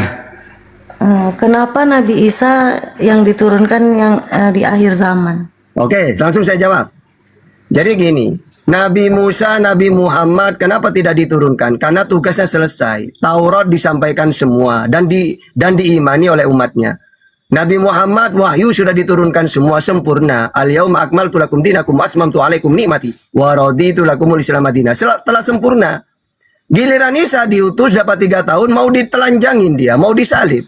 Akhirnya oleh Tuhan, ya udah Isa, kamu saya angkat aja, nanti kamu tak kasih tugas lagi membunuh Dajjal nanti menjadi umatnya Nabi Muhammad. Makanya dalam hadis dia turun lagi ketika adzan subuh. Bahkan dia sholat berjemaah karena menjadi umatnya Nabi Muhammad. Jadi kalau ditanya, kenapa harus Isa kok bukan Nabi yang lain? Karena Nabi yang lain sudah sukses tugasnya. Isa mau dicambuk, mau diludahin, mau ditelanjangin, akhirnya oleh Allah diangkat. Nanti diturunkan lagi. Gitu. Oke, silakan.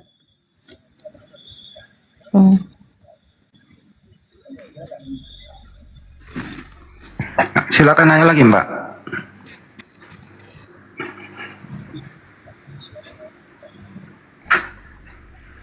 Cukup dulu Pak Ustadz.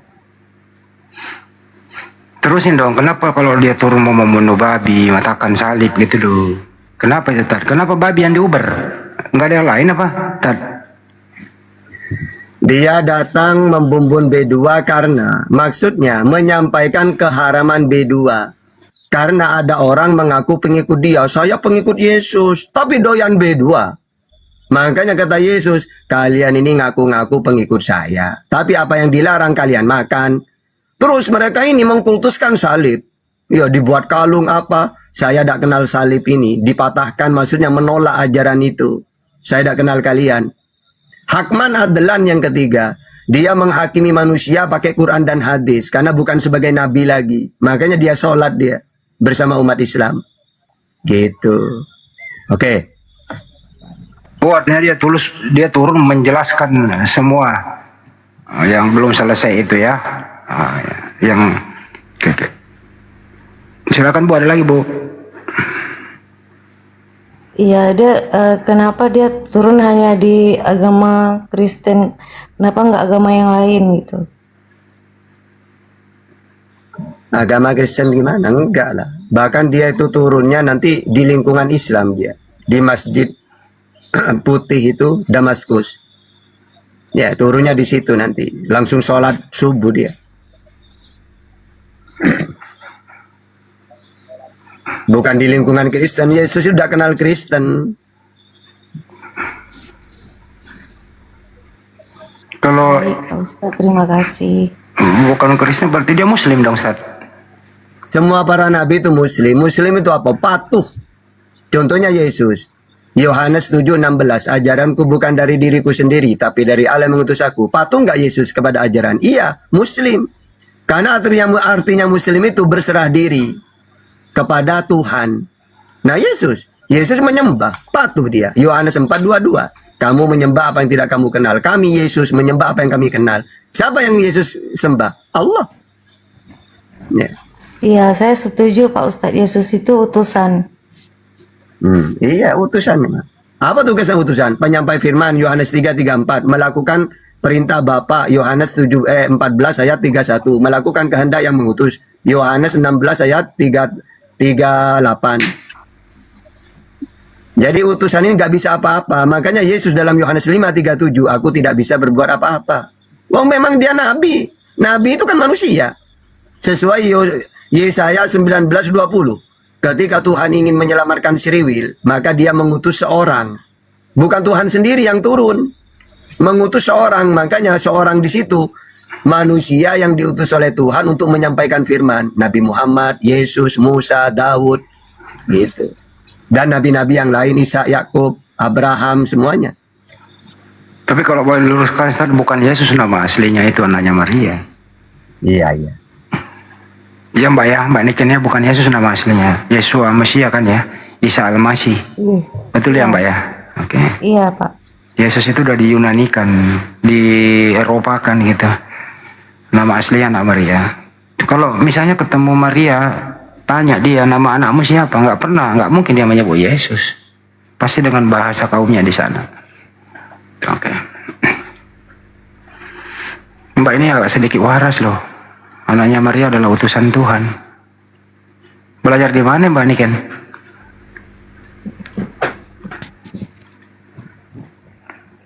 Ya memang gitu, Pak. Ya memang gitu. Yesus itu hanya utusan. Dia bukan Tuhan. Coba tadi. Tuhanmu siapa tadi? Yuk, sebelah Mbak kan? Yesus. Yesus manusia nggak? Manusia. Jadi Tuhanmu manusia? Bingung menjawab Mbak. Terus belajar ya Mbak. Bedakan utusan dan Tuhan ya. Iya Pak. Ustaz, kenapa Yesus atau Isa Al-Masih itu hanya kepada Bani Israel saja? Kenapa Ustaz? Wa rasulan qad qasasnahum alaik min qablu wa rusulan lam naqsusum alaik. Jadi rasul-rasul itu ada yang Allah kisahkan dan ada yang tidak Allah kisahkan. Yang banyak dikisahkan cuma nabi-nabi Sriwil, dari Ishak sampai Yesus. Kenapa banyak di Sriwil? Khusus untuk Sriwil. Karena Seriwil ini umat yang tegar tengkuk, ngeyel, suka membumbun para nabi. Ya, makanya di dalam Islam itu, apa kata sahabat ke Nabi Muhammad? Ketika Nabi Muhammad melakukan apapun diikutin oleh sahabat. Karena sahabat berpedoman gini, wahai Rasulullah, kami tidak seperti Seriwil. Ya kalau Seriwil diperintah apa ngeyel mereka, suka menantang bahkan membumbun nabinya. Di dalam Wahyu 16 ayat 6 itu kan mereka suka membumbun nabinya. Kami tidak seperti itu ya Rasulullah. Makanya ketika Rasulullah menyampaikan apapun, apa kata umatnya? Sami'na wa ata'na. Taat dan mendengarkan. Kalau Seriwil suka membantah. Ya. Contohnya perintah Musa, ya tidak langsung mereka itu taat. Masih aja ada aja yang mereka ngeyelnya itu. Tapi Allah masih sayang ke mereka. Makanya diutus terus nabi-nabi untuk mereka. Nabi terlahir yang diutus ke mereka, Yesus. Ya, bahkan satu periode Zakaria, putranya Yohanes dan Yesus. Ini tiga-tiganya mau dibunuh. Tapi yang berhasil Zakaria dengan putranya dibunuh. Giliran Yesus karena satu periode ini. Tapi Yesus dalam Lukas 13:33, aku harus pergi. Karena tidak semestinya Nabi dibunuh. Karena dia tahu awalnya putranya Zakaria dibunuh, Yohanes. Setelah itu ayahnya Zakaria. Nah giliran aku nih. Akhirnya dia melarikan diri kan ke Sungai Kidron. Yohanes 18 ayat 1. Gitu. Karena mereka suka ngeyel. Akhirnya Allah selamatkan, Allah tinggalkan mereka. Tongkat kerajaan akan pindah dari mereka. Ya sudah. Langsung Allah mengutus Nabi Muhammad dari keturunan Ismail. Ismail saudaranya Ishak. Gitu. Oke. Mantap.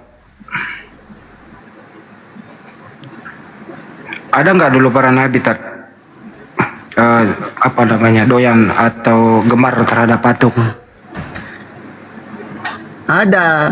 Jadi setiap para nabi itu memang kenapa tugasnya sama. Wa ma arsalna min qablika min rasulin illa nuhi ila annahu la ilaha illa ana fa'budun. Semua para nabi yang aku utus pasti mereka memperkenalkan Tuhan itu Allah. Karena kalau tidak dikenalkan malah mereka menyembah patung. Akhirnya Yesus, ya Tuhan, Musa, ya Tuhan, kamu saya utus. Apa tugas saya Tuhan? Kenalkan. Tuhan itu aku. Ya. Makanya ulangan 6 ayat 4, dengarlah Seriwil Tuhan Allah kita Tuhan itu Esa. Markus 12:29, hukum yang terutama, dengarlah Seriwil Tuhan Allah kita Tuhan itu Esa. Alihlah ayat 1, Qul huwallahu ahad, Allah itu Esa. Supaya mereka tidak menyembah patung kayak pas ini nyembah manusia kan gitu. Karena tidak kenal Tuhan. Yesus Tuhan. Dulu Kepas ya. Kalau Kepas. Kepas, Bapak Tuhan. Tuhan. Yesus Tuhan. Mulai. Roh Kudus Tuhan. Tuhan. Yang mana yang kau sembah? Elohim Yahweh. Ada berapa itu? 1. Tuh, pinter dia Mbak Niken tuh. 4 kali dia menyebut nama, endingnya 1 gitu loh. Jadi banyak mau ku bantai di Ustaz Tata ini. Ustaz Tata Ya ini beda kalau beda. saya bukan Protestan. Jadi saya protes, artinya Protestan, artinya keberatan atas statement. Anak buahnya Martin Luther ini suka protes. Benar. Iya benar, kata Bang Hendy benar. Kalau itu enggak saya sangkal, enggak saya bantah. Kalau saya memang anak buah Martin Luther.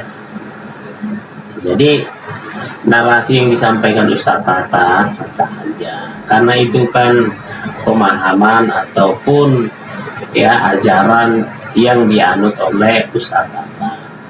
Perlu saya sampaikan yang dimana Yesus Tuhan sudah jelaskan. Sebenarnya kita hanya saja gini Pak Ustadz Tata, saya lihat sebenarnya hanya Ustadz Tata hanya iri aja Tuhan kami menebus dosa-dosa kami. Karena begini, kalau di Kristen ada penebus dosa kami, kalau di Islam kan nggak ada yang menebus dosa umat Islam. Jadi wajar dong. Jadi cara berpikir begini Ustaz, secara logika enak banget ya agama Kristen ditebus dosanya, kami kok nggak ada Tuhan kami menebus dosa kami, kok gini banget Tuhan kami, kok pelik banget, kok kenapa nggak mau turun tangan. Cara Tuhan menebus dosa gimana? Pas cara Tuhan menebus dosa gimana? Mati di kayu tiang salib. Tahapannya kan Yesus kan gitu. Dosa siapa aja yang ditebus? Dosa siapa aja yang ditebus? Dosa manusia yang mau menerima mengakui dia. Nah, bagaimana orang terdahulu itu? Mana? Ya sebelum ada Yesus banyak kan orang. Iya benar, itu Bapak loh, itu hak prerogatif Bapak loh itu sampai. Loh kok Bapak bukannya Yesus? Yesus kan bagian dari Bapak. Jadi orang terdahulu tidak ditebus dosanya oleh Yesus. Ditebus lah. Ya kan Yesus belum nongol. Iya, tapi kan kalau dia hidup benar, contoh Nabi Ayub, Musa, Abraham, kan banyak. Termasuk Firaun juga. Firaun juga ditebus dosanya oleh Yesus. Kalau Firaun masuk api neraka, kalau Firaun. Loh kok nggak ditebus? Kok nggak adil? Iya. Ya dia kan memperbudak Bani Israel, bangsa Bani Israel. Loh tentara Romawi gimana? Ditebus juga? Yang bermufakat atas kematian Tuhan Yesus semua masuk apalah mufakat. Termasuk Yudas? Masuk. Nggak ditebus? Nggak ditebus lah dosanya, dia kan suicide. Tapi dia kan berjasa, Kepas.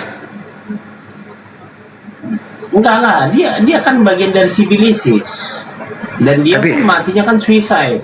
Tapi kalau dia nggak membunuh Yesus, nggak ada penebusan. Oh enggak, ini rencana Bapak ini. Bukan masalah Yudas ini. Istilahnya dia berperan penting dalam keselamatan kami. Nggak ada peran penting Yudas dalam keselamatan. Jadi hari ini kamu nggak punya dosa, Kepas? Punya. Berarti belum ditebus dong oleh Yesus? Ya nanti kan ditebus. Kapan? Setelah hari penghakiman kan nanti Yesus datang. Kamu udah disalib dia. Kan salib menebus dosa. Iya, tapi kan dia bangkit lagi kalau masalah penyaliban.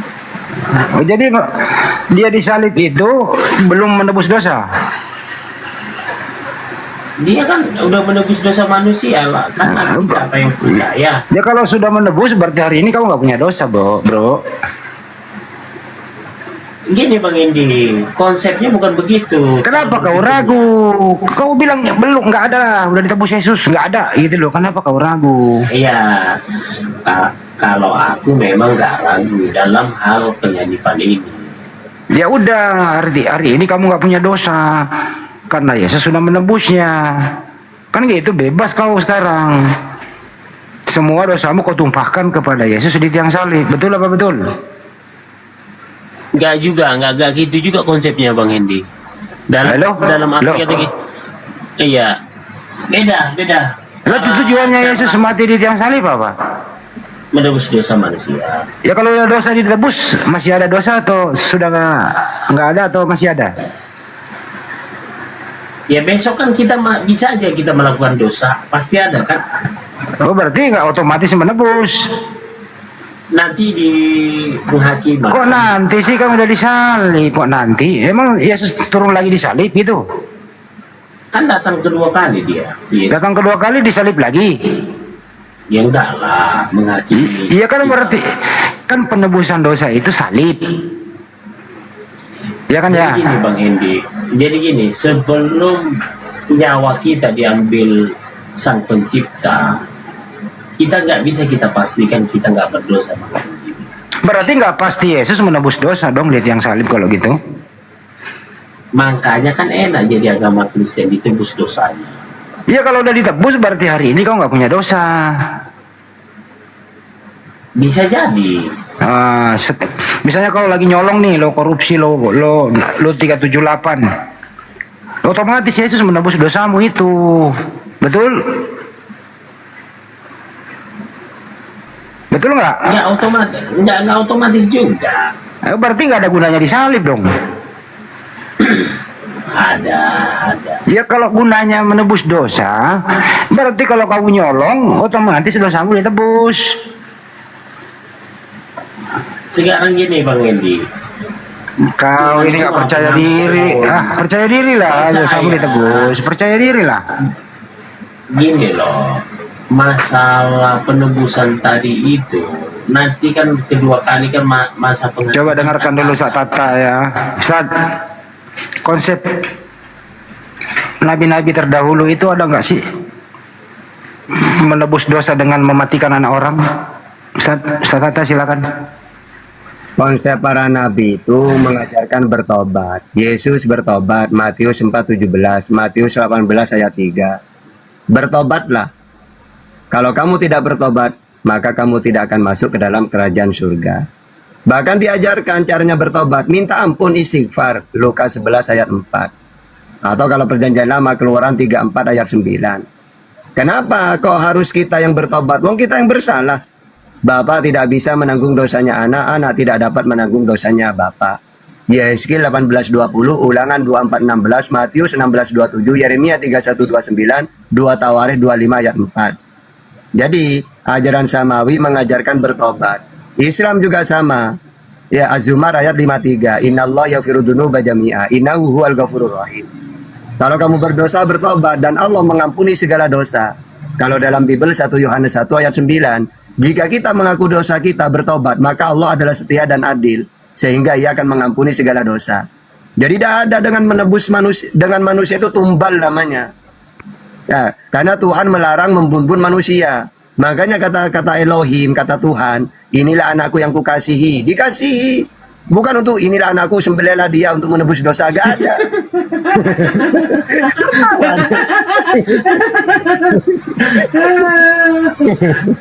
Jadi gini, ya saya potong dulu Pak Ustadz. Ada sedikit yang harus saya selipkan kata-kata. Maaf Pak Ustadz, saya mau bertanya Pak Ustadz. Ya, Mbak. Kepas diam dulu. Kepas tertawa. Saya kan pernah dengar saat Nabi Muhammad wafat, beliau minta 3 permintaan kepada Israel. 1, pertemukan aku dengan Tuhanku. 2, pertemukan aku dengan Nabi Isa yang maha tinggi. 3, pertemukan aku dengan umatku. Pertanyaannya, kenapa beliau minta bertemu dengan Nabi Isa? Oke, jadi gini loh maksudnya. Ketika beliau mau wafat, apa kata malaikat? Muhammad, saatnya kamu wafat. Tapi kalau kamu tidak mau wafat sekarang, tidak masalah. Akhirnya Nabi mengatakan, tidak, saya minta sekarang aja. Saya rindu ke Rafiqul A'la. Maksudnya semua para nabi. Karena semua para nabi itu bersaudara. Bahkan di hadis yang lain, semua para nabi itu saudaraku. Kalau Sriwil dari Ishak adiknya Ismail. Nabi Muhammad Ismail, keturunan dari Ismail. Makanya beliau ingin bertemu dengan para nabi tersebut, saudara-saudaranya semuanya. Bahkan saudaraku yang paling dekat Isa. Karena setelah Isa langsung Nabi Muhammad. Kalau ke Musa kan masih lama. Dari Musa masih banyak nabi-nabi yang lain. Nah kalau Isa dengan Nabi Muhammad itu langsung. Setelah Nabi Isa diangkat, baru Allah mengutus Nabi Muhammad. Tidak ada nabi lagi, tidak ada jedahnya. Maksudnya tidak ada nabi lagi. Dari Isa langsung ke Nabi Muhammad. Ibaratkan gini, saudara saya yang paling dekat Bang Handi. Karena setelah Bang Handi, Bang Juma ya. Bang Juma adiknya Bang Handi. Maka saya mengatakan, saya dengan Bang Handi, Bang Juma itu bersaudara. Dan saudara saya yang paling dekat Bang Juma. Karena setelah Bang Juma langsung saya, adiknya. Kalau dengan Bang Handi kan masih melangkah. Ya, saya, Bang Juma, Bang Handi. Berarti saya lebih dekat dengan Bang Juma karena langsung adiknya. Ya, kalau dengan Bang Handi kan masih ada Bang Juma. Ibaratkan gitu. Jadi di situ gak masalah di situ. Gitu. Ya, Rafiqul A'la itu semua para nabi, saudara-saudaranya. Oke, silakan. Oh, iya Pak Ustadz. Terima kasih.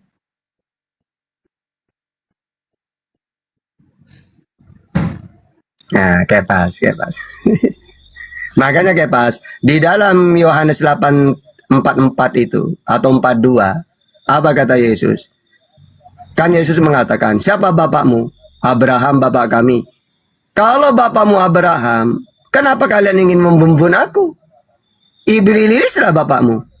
Dialah pembumbun manusia sejak semula. Ya, terus di ayat setelahnya, ya, mereka mengatakan, iya bapak kami Allah gitu. Kalau bapakmu Allah, seharusnya kamu menyayangi aku.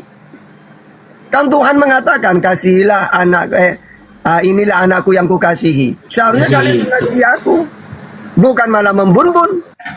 Gitu ya. Jadi tidak ada penebusan dosa dengan darahnya Yesus, itu gak ada. Justru kata Yesus, seharusnya kalian mengasihi aku. Karena aku ini anak yang dikasihi oleh Tuhan. Dengan kalian ingin mau membumbun aku, berarti iblislah bapakmu. Ya kayak pas. Oke pas, silakan. Macet. Kayak pas macet. Nah, kayak umat Islam mengasihi Yesus. Sayang. Bukan gini. Enggak, gini Pak Ustadz. Karena begitu besar kasih Allah kepada umat manusia sehingga dia mengorbankan anaknya yang tunggal. Di mana datanya? Nah, kalau memang ayat, oke, mana ayatnya coba? Filipi 25 sampai 11. Ada Filipi itu yang nulis cuplis itu. Filipi itu cuplis yang nulis. Jadi gini loh Kepas. Dan mungkin Tuhan ini menyalahi ketetapan. Gini loh Kepas. Kalau ajaran samawi, korban itu binatang yang halal disembelih. Tapi kalau ajaran iblis, tumbal ini manusia. Kayak orang pagan dulu, dewa marah minta tumbal. Kepas yang ditumbalkan. Tapi kalau samawi, korban itu binatang. Bahkan binatang yang halal disembelih. Singa gak boleh, buaya gak boleh. Apalagi buayanya Kepas, tambah gak boleh itu. Ya. Jadi Kepas harus bisa membedakan ajaran tumbal dengan ajaran korban. Kalau korban, binatang. Kalau tumbal, ajaran iblis, yaitu manusia dijadikan tumbal. Bahkan ada orang itu ya punya keyakinan ilmu hitam, pingin kaya mendadak, anaknya yang dikorbankan. Ya, ilmu hitam itu ada tumbal gitu. Oke, silakan macet. Jadi gini, memang sebenarnya Pak Ustadz Pak Ustadz nggak ada hikmah dan kebijaksanaan dalam hal menerima Roh Kudus, menerima Yesus sebagai Tuhan. Jadi kadang gini loh Pak Ustadz. Gimana? Kita kurang apa lagi data-data tentang mana dari tadi yang udah pakai data. Tunggu dulu. Kamu dari tadi udah pakai data. Mau nanya Pak Ustadz. Ya, silakan. Jelaskan tentang surat Al-Ankabut 27. Ayat itu menjelaskan tentang keturunan nabi-nabi yang dari Sriwil itu. Kalau semua para nabi mereka ini sama, tidak ada bedanya, itu di Al-Baqarah 136. Itu semua para nabi di situ dijelaskan. Qulu amanna billahi wa ma unzila ilaina wa ma unzila ila Ibrahim wa Ismail wa Ishaq wa Yaqub wa lasbati wa ma utiya Musa wa Isa wa ma utiya nabiyyuna min rabbihim la nufarriqu baina ahadin minhum wa nahnu lahu muslimun. Katakanlah kami beriman kepada Allah dan kepada apa yang diturunkan kepada kami dan kepada apa yang diturunkan kepada Ibrahim, Ismail, Isa, Yakub dan anak cucunya, dan kepada apa yang diturunkan kepada Musa dan Isa serta kepada apa yang diturunkan kepada nabi-nabi. Ya, kami tidak membeda-bedakan para nabi itu. Ini semua para nabi dimuliakan oleh Allah. Kalau Ankabut 27 itu cuma menjelaskan nabi tertentu, yaitu dari Sriwil. Ya, kalau kadang-kadang di ayat yang lain Allah cuma menyebut Nabi Muhammad, wa ma arsalna wa ma kana Muhammadun aba ahadin min rijalikum walakin Rasulullah wa khataman nabiyyin.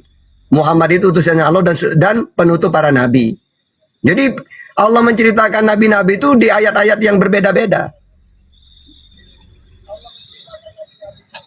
Terus.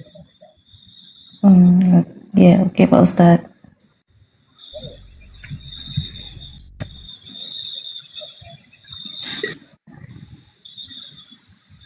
Nah ini wahabna lahu Ishaq wa Yaqub wa ja'alna fi dzurriyyatihi nubuwah.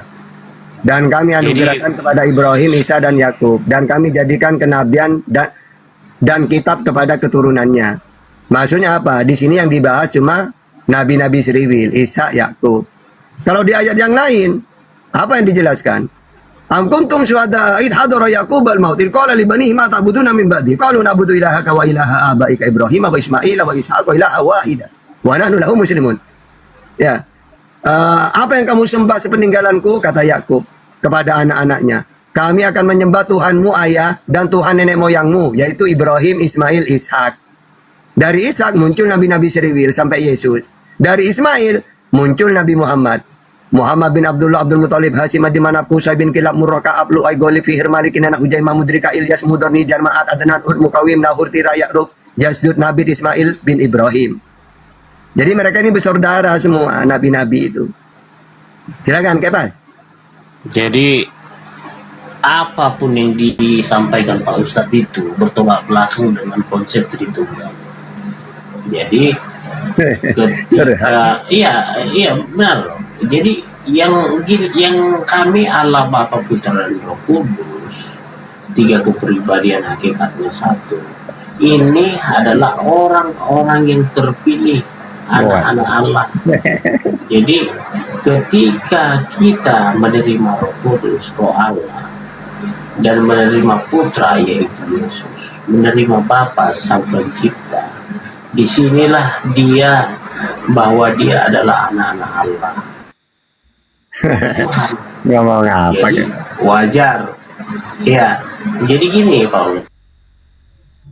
Apa? Macet. Kalau kamu kayak cuma curhat melulu dari tadi itu.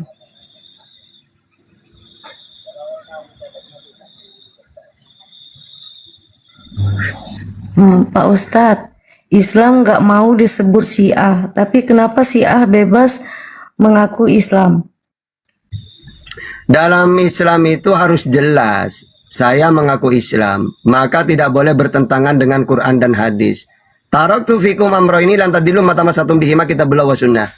Kata Rasulullah, aku meninggalkan dua perkara, selagi kamu berpegang teguh kepada keduanya, kamu tidak akan tersesat. Apa itu? Quran dan hadis.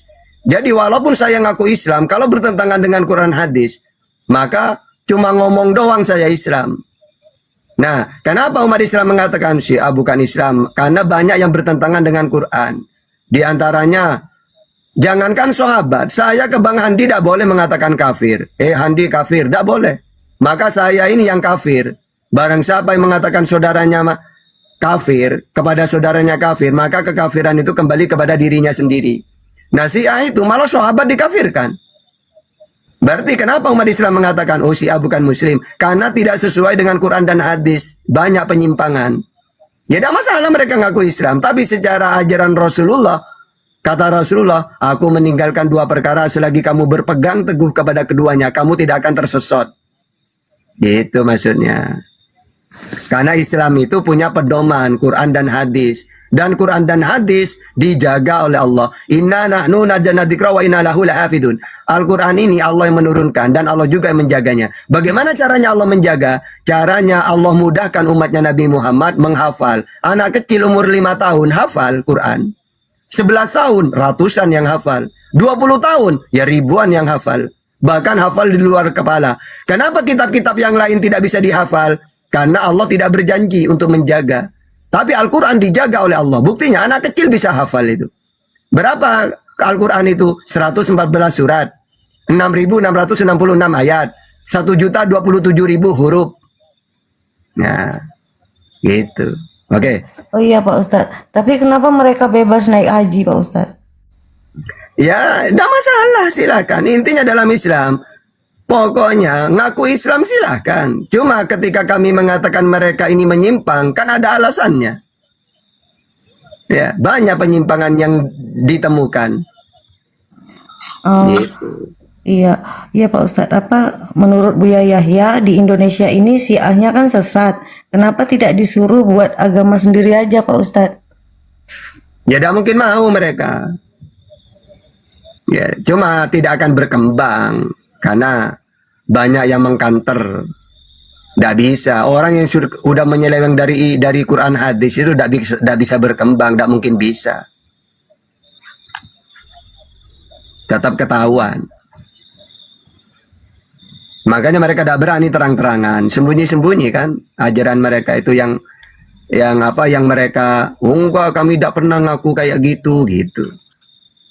Karena kalau terang-terangan ketahuan gitu. Oh, iya Pak Ustadz. Kayak pas mau naik lagi kayak pas ini, terpental betul. Kasian. Mana kayak pas kasian. Sekali lagi, saya bukan debator ya Pak Ustadz. Silakan. Nanya yang banyak.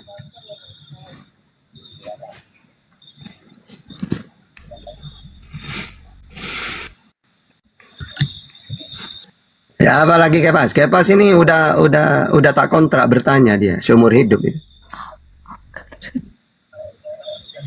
Jadi gini loh Pak Ustadz. Jadi ini masalah kecemburuan seperti enggak gini, masalah Kain dan Habel ya kan, ini dalam ini sampai kita di sini Pak Ustadz. Kain dan Habel masalah kecemburuan, Yakub dan Esau ya kan ini masalah kecemburuan aja nih. Karena kalau kita sampai tatanan yang terbawa ini sekarang masalah penebusan dosa ya kan, kenapa sih umat Kristen ini ditebus dosanya? Ya iyalah, kami mengakui Yesus itu Tuhan sang penebus. Kalian nggak mau ditebus ya silakan, Tuhan kami menebus dosa kami.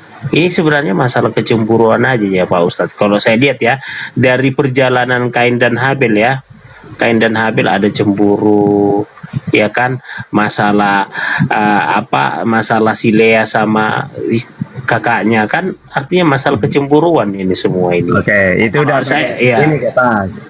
Kamu itu kalau gini Kepas, kalau saya nanya ke Yesus pakai Quran dan Bible saya bisa jawab. Yesus, kenapa kamu ingin dibun-bun? Karena mereka tidak mau mengikuti ajaranku. Yohanes 8:37. Kalau dalam Al-Quran Al-Baqarah 87. Alasannya satu, karena mereka tidak mau mengikuti ajarannya. Ajaranku bukan dari diriku sendiri, tapi dari Allah yang mengutus aku. Yohanes 7:16. Aku mendengar firman dari Tuhan. Yohanes 15:15. Apa yang aku sampaikan sebagaimana difirmankan oleh Allah kepadaku. Yohanes 12:50. Lalu ketika disampaikan, ditolak. Siapa lo? Ngaku-ngaku utusan. Akhirnya mau dibun-bun. Contohnya Zakaria, Yohanes, nabi-nabi yang lain dibun-bunkan oleh mereka. Apa alasannya? Karena ditolak ajarannya. Gak ada. Andai kan Yesus ini menebus dosa dengan darahnya, seharusnya dia gini. Ketika mau dibun-bun, Sriwil, udah sabar ya, mau ditebus ya dosanya.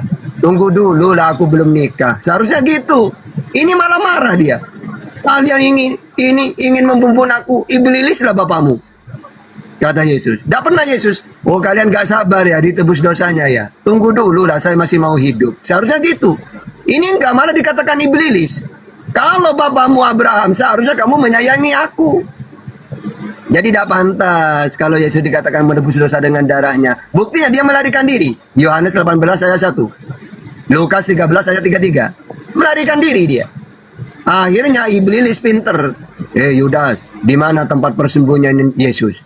Dikasih uang Yudas sama Romawi. Akhirnya menunjukkan tempat persembunyiannya. Jadi jangan kamu mengatakan Yesus menebus dosa, melarikan diri dia. Marah dia. Oke.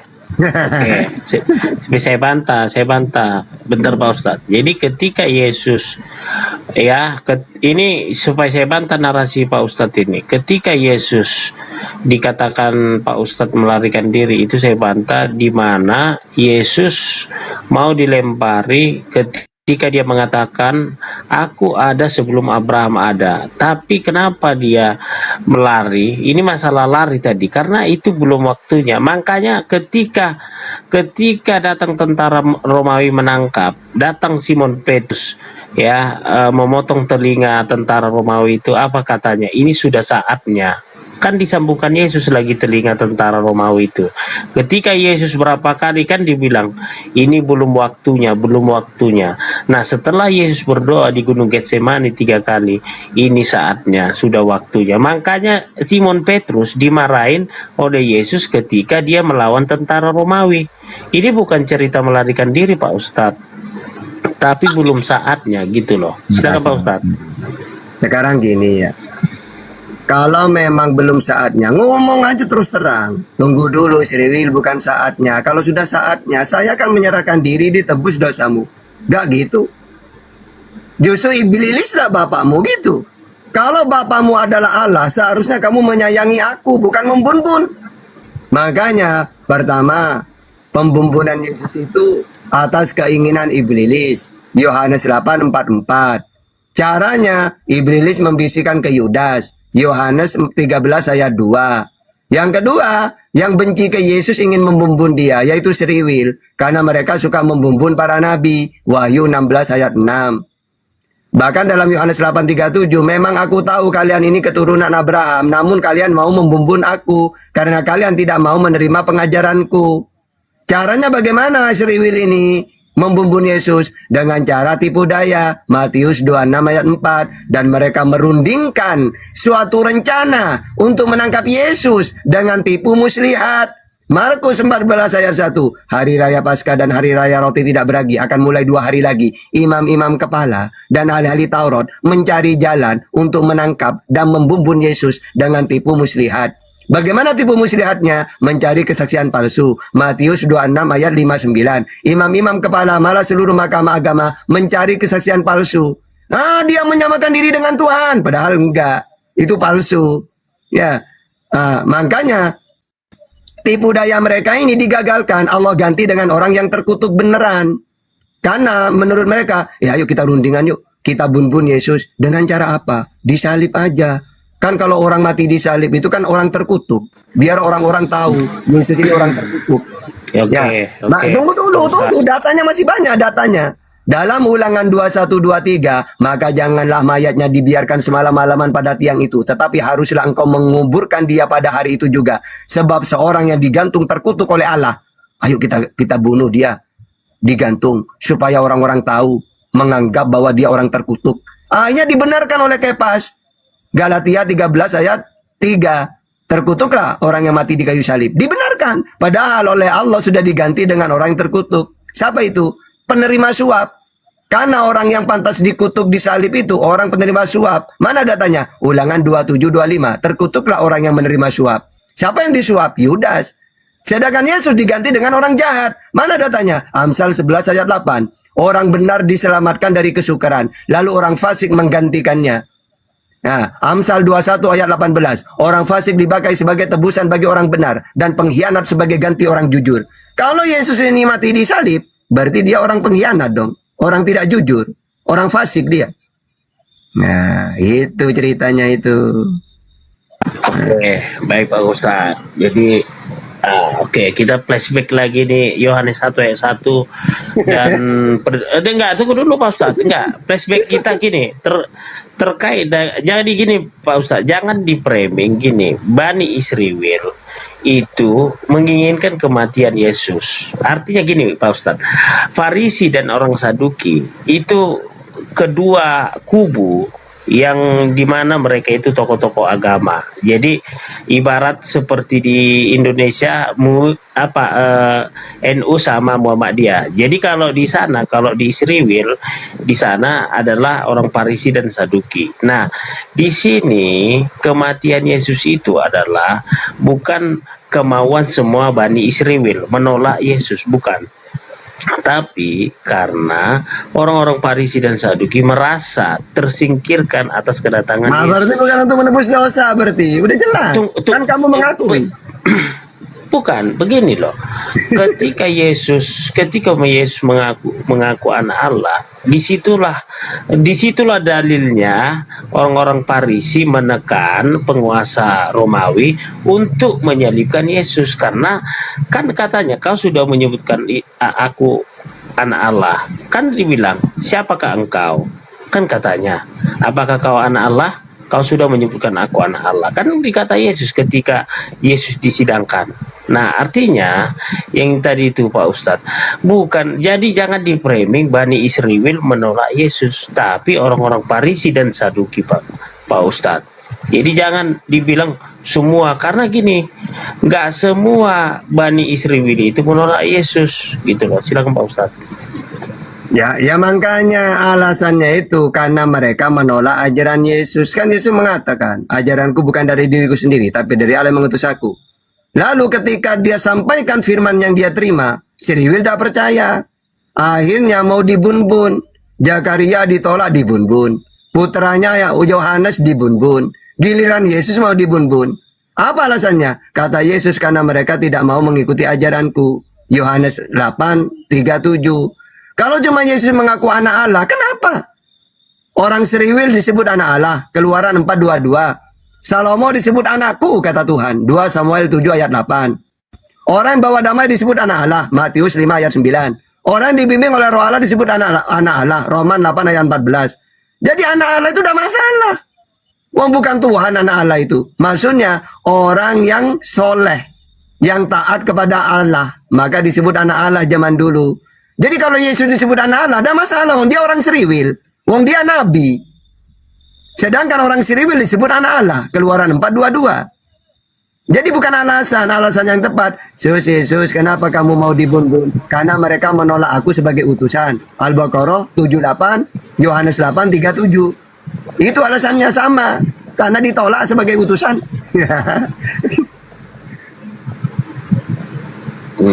Jadi gini Pak Ustadz. Oke, silakan Niken. Iya, Ustaz. Sesembahan saya kan Allah Bapa, Pak Ustadz, dan Yesus adalah Imam Agung. Agar sampai pada Allah Bapa, sama halnya dengan Islam menyembah Allah dan mengikuti ajaran Nabi Muhammad. Apakah saya salah, Pak Ustadz? Oke. Jadi para nabi ketika diutus kan diutus untuk kaumnya masing-masing. Di zamannya Musa yang berkuasa. Ketika dia mengatakan, dengarlah Siriwil, Tuhan Allah kita, Tuhan itu Esa. Maka Siriwil harus patuh kepada Musa. Lalu sampai kapan ajaran ini berlaku? Sampai Allah mengutus Nabi Isa atau Yesus. Maka Yesus yang berkuasa. Karena saat itu Yesus yang berlaku, yang diutus dengan Taurat, dengan Injilnya. Sampai kapan Injil ini berlaku? Sampai Allah mengutus Nabi Muhammad. Maka seluruh alam harus beriman kepada Nabi Muhammad. Jadi kalau ada orang mengaku pengikut Yesus, Tata gimana? Saya ini kan tidak mentuhankan Yesus. Tapi saya mentuhankan Allah, Tuhannya Yesus. Yesus utusan. Apakah saya selamat? Tidak. Kan kalian menolak Nabi Muhammad. Sama dengan Seriwil. Seriwil menolak Yesus. Apakah selamat?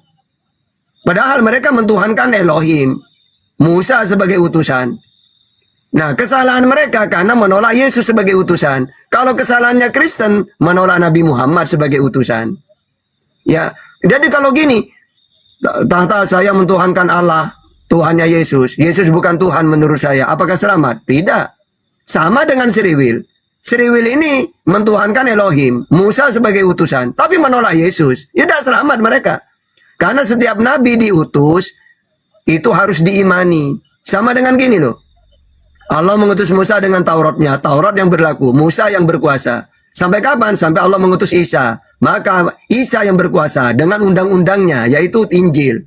Sampai kapan ini berlaku? Sampai Allah mengutus Nabi Muhammad dengan Al-Qur'annya. Maka seluruh dunia harus beriman. Sama dengan gini. Ketika Presiden Bapak Bung Karno. Bapak Bung Karno yang presiden. Tidak boleh mencari yang lain dengan undang-undangnya. Sampai kapan ini berlaku? Sampai diganti presiden lagi. Ya, misal diganti Bapak Soeharto. Maka tidak boleh. Maaf ya Bapak Soeharto, saya tetap Bung Karno dengan undang-undangnya. Tidak boleh. Maaf ya Yesus, saya tetap Musa dengan Tauratnya. Tidak boleh. Terus lama-lama diganti. Sekarang udah Bapak Prabowo. Boleh nggak kita mengatakan, maaf ya saya undang-undangnya Bapak Soeharto? Ya nggak boleh. Wong Bapak Prabowo sekarang presidennya. Sama dengan Nabi Muhammad diutus. Maaf ya, tetap saya Yesus. Ya nggak boleh. Wong sekarang Nabi Muhammad yang diutus. Di zamannya Isa juga sama, di zamannya Yesus. Maaf ya, saya tidak mau ke Yesus, saya tetap undang-undangnya atau kitabnya Taurat pakai Musa. Ya tidak selamat. Jadi para nabi diutus di zamannya masing-masing. Gitu. Oke. Oke Pak Ustadz, terima kasih Pak Ustadz. Saya pamit dulu ya Pak Ustadz karena dulu Pak Ustadz. Oke, siap. Lanjut. Terima kasih banyak ya Pak Ustadz. Ya, sama-sama. Sekarang Kepas. Tinggal Kepas. Karena saya kan Pak Ustadz udah di Matra dengan nama Yesus, jadi saya Matre. Itu doang dari dulu. enggak, memang gini loh Pak Ustadz, beda Pak Ustadz. Kalau kami diajarkan untuk mengimani ya tentang Allah Bapa Putra Roh Kudus, dan konsep penyaliban itu adalah konsep yang sakral untuk menebus dosa manusia. Gitu, Ajaran pagan dong. Ajaran Tuhan kok ajaran pagan. Ajaran pagan itu kan menebus dosa dengan tumbal. Kalau tumbal berarti manusia. Gini loh Pak Ustadz, kalau ajaran pagan menumbalkan manusia, manusia yang mana? Itu manusia yang berdosa. Kalau Yesus kan suci, dia kan Tuhan. Oh salah. Kalau ajaran tumbal itu biasanya yang lebih manjur itu kalau tidak punya dosa. Kayak ada orang tuanya mentumbalkan anaknya. Kenapa milih anak kecil? Karena anak kecil tidak berdosa. Akhirnya yang paling diterima itu menurut pagan, kalau manusia suci, kayak anak kecil, ditumbalkan. Ya, makanya di film Song Gokong itu, mereka mencari Tong Sancong itu, gurunya Song Gokong. Selalu dia menjadi sasaran untuk dijadikan tumbal. Enggak, itu jalan pagan. Itu beda. Ini ketika Yesus kan disalibkan kan setelah umur 33 tahun, bukan anak-anak gitu loh Pak Ustaz. Gini, Yesus ini nggak ada dosa ini, dia suci, namanya Tuhan. Ya berarti ajaran-ajaran iblis kalau tumbal orang suci itu. Kayak anak kecil kan suci, atau orang-orang yang kayak biksu kalau di ajaran Cina itu. Makanya bisu Tong Sancong itu selalu menjadi incaran siluman-siluman karena dianggap orang suci mau dijadikan tumbal. Ayo. Jadi penyesalan manusia itu adalah ketika tidak menerima Yesus Tuhan. Loh, yang tidak menerima siapa? Yang tidak menerima kan Kepas. Kalau saya, Yesus ngaku, aku utusan untuk Sriwil, Matius 15:24, saya percaya. Aku Nabi, Markus 6 ayat 4, saya percaya. Tugas saya penyampai firman untuk Sriwil, Yohanes 17:8, saya percaya. Tuhan yang benar Allah, Matius 11:25, saya percaya. Dialah Allah satu-satunya, Markus 12:29, saya percaya. Yang tidak kelihatan, Yohanes 5:37, saya percaya. Nah yang tidak percaya kan Kepas. Aku ini utusan, enggak kamu Tuhan. Aku ini Nabi, enggak kamu Tuhan. Aku ini menerima firman, enggak kamu firman jadi manusia. Tuhan yang benar itu satu, enggak tiga. Kan Kepas yang selalu mengingkari ucapan Yesus itu. Ayo.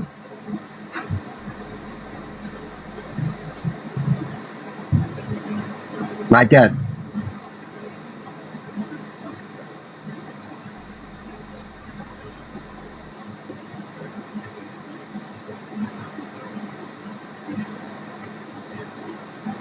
Tuhan di langit enggak menjelma jadi kamu.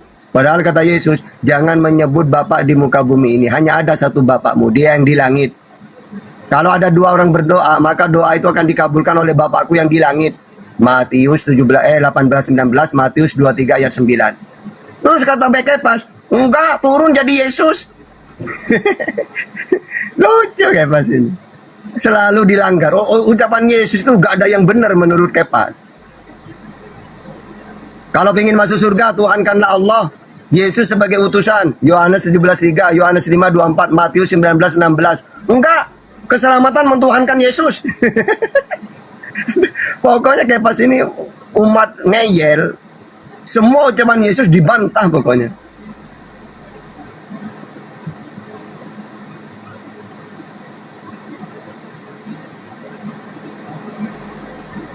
Kata Kepas, Ustaz, daripada masuk Islam lebih baik masuk angin. Memang kipas masuk angin kok. Masuk angin kan gampang. Tinggal kentut, udah keluar anginnya. Jadi gitu Pak Ustaz. Makanya darah Yesus ini yang membuat kami melepaskan kami dari api neraka. Darah Yesus ini Ajaran sangat darah berharga. itu, ajaran darah itu selalu identik dengan zombie darah, vampir darah manusia, kuntilanak darah manusia. Jadi ajaran-ajaran mengarah ke iblis semua. Tumbal manusia, iblis. Vampir suka nyedot darah manusia. Kuntilanak gitu ya. Zombie, nyamuk gitu tuh. Itu semuanya Makanya pagan. Ada lagunya Pak Ustadz. Ada lagunya. Darahmu Yesus sucikan daku. Dia menyucikan. Jadi darah itu loh. Darah itu najis. Iya, tapi kan darah Yesus kan suci Pak Ustadz. Nggak berdosa Yesus. Ya, di mana datanya? Yesus kan Tuhan. Mana mungkin Tuhan berdosa? Loh, Yesus ini berdosa menurut Bible. Yesus mana ada dosanya? Dia Tuhan. Oke, sekarang Yohanes gini. 13, Oke. Yohanes 13 ayat 13. Coba. Gini. Kisah para Rasul 19 ayat 3. Lalu kata Paulus kepada mereka, kalau begitu dengan baptisan manakah kamu telah dibaptis? Jawab mereka, dengan baptisan Yohanes. Kata Paulus, baptisan Yohanes adalah pembaptisan orang yang telah bertobat dari dosa. Nah, sedangkan Yesus dibaptis oleh Yohanes. Berarti berdosa dia. Buktinya dibaptiskan untuk menebus dosa. Bertobat. Markus 1 ayat 4. Yesus dibaptis oleh Yohanes. Sedangkan baptisan Yohanes bagi orang yang bertobat. Nah, Gini Pak Ustadz. jadi gini Pak Ustadz Tata. Gak usah kita mutar-mutar dalam hal begini. Kalau kita tahu Yesus ini Tuhan, berarti dia suci. Gak mungkin orang suci itu bukan Tuhan. Jadi makanya saya bilang tadi Pak Ustadz, yang menebus dosa kami itu Tuhan Yesus. Jadi gini, memang ketika orang mau masuk surga, memang harus bertobat. Itu memang dibilang Yesus, bertobatlah sebab kerajaan Allah sudah dekat. Artinya, ketika kita Yesus sebagai juru selamat, jangan lagi mengulangi dosa. Artinya apa? Tadi itu, kita menghargai penyalipan itu. Bukan berarti kita sudah ditebus, suka hati buat dosa. Enggak begitu juga konsepnya Pak Ustadz. Kita menghargai penyalipan itu gitu loh Pak Ustadz. Silakan Pak Ustadz. jadi gini ya. Kalian ini terjebak dengan ajaran pagan. Coba ya, dewa-dewa itu harus mati terkutuk. Contohnya, kamu pernah nonton film golongannya Pandawa itu? Kenapa Krishna itu kena kutukan juga? Karena dialah yang menciptakan dosa peperangan itu. Ya, Pandawa berperang dengan saudaranya itu, banyak korbannya. Lalu kata orang tuanya yang korban banyak itu, wahai Krishna, kamu harus menanggung semua ini. Iya, saya memang harus menanggung. Nanti hukuman kepada saya ini, saya terasingkan di hutan. Pada akhirnya saya dipanah nanti. Karena dia yang menciptakan perbuatan, maka dia juga yang akan menanggung penderitaan itu. Sama dengan Anda. Iya, dulu kan Tuhan ini menghukum karena Adam dosa. Maka Tuhan sendiri harus menanggung penderitaan. Turun jadi manusia. Itu ajaran dewa-dewa kayak gitu. Kalau ajaran Samawi, Adam melakukan salah. Adam bertobat, diterima tobatnya. Fatalaqo Adamu min rabbihi kalimatin fataba alaihi. Begitu juga umat manusia. Kalau engkau berdosa manusia, tirulah Adam, bertobat dia. Makanya Yesus mengajarkan bertobat. Gak ada tenang, kata Tuhan, gak ada gini. Tenang manusia, kalau kamu berdosa, saya nanti turun di sebelah ya. Gak ada kayak gitu. Ajaran Samawi gak ada. Ya. Semuanya bertobat ajaran Samawi itu. Gak ada. Kapan ya Tuhan turun ya? Biar kami ditebus dosanya. Turun beneran. Ayo kita sergap. Ajaran apa kayak gitu itu? Konyol kata orang-orang itu. Konyol itu.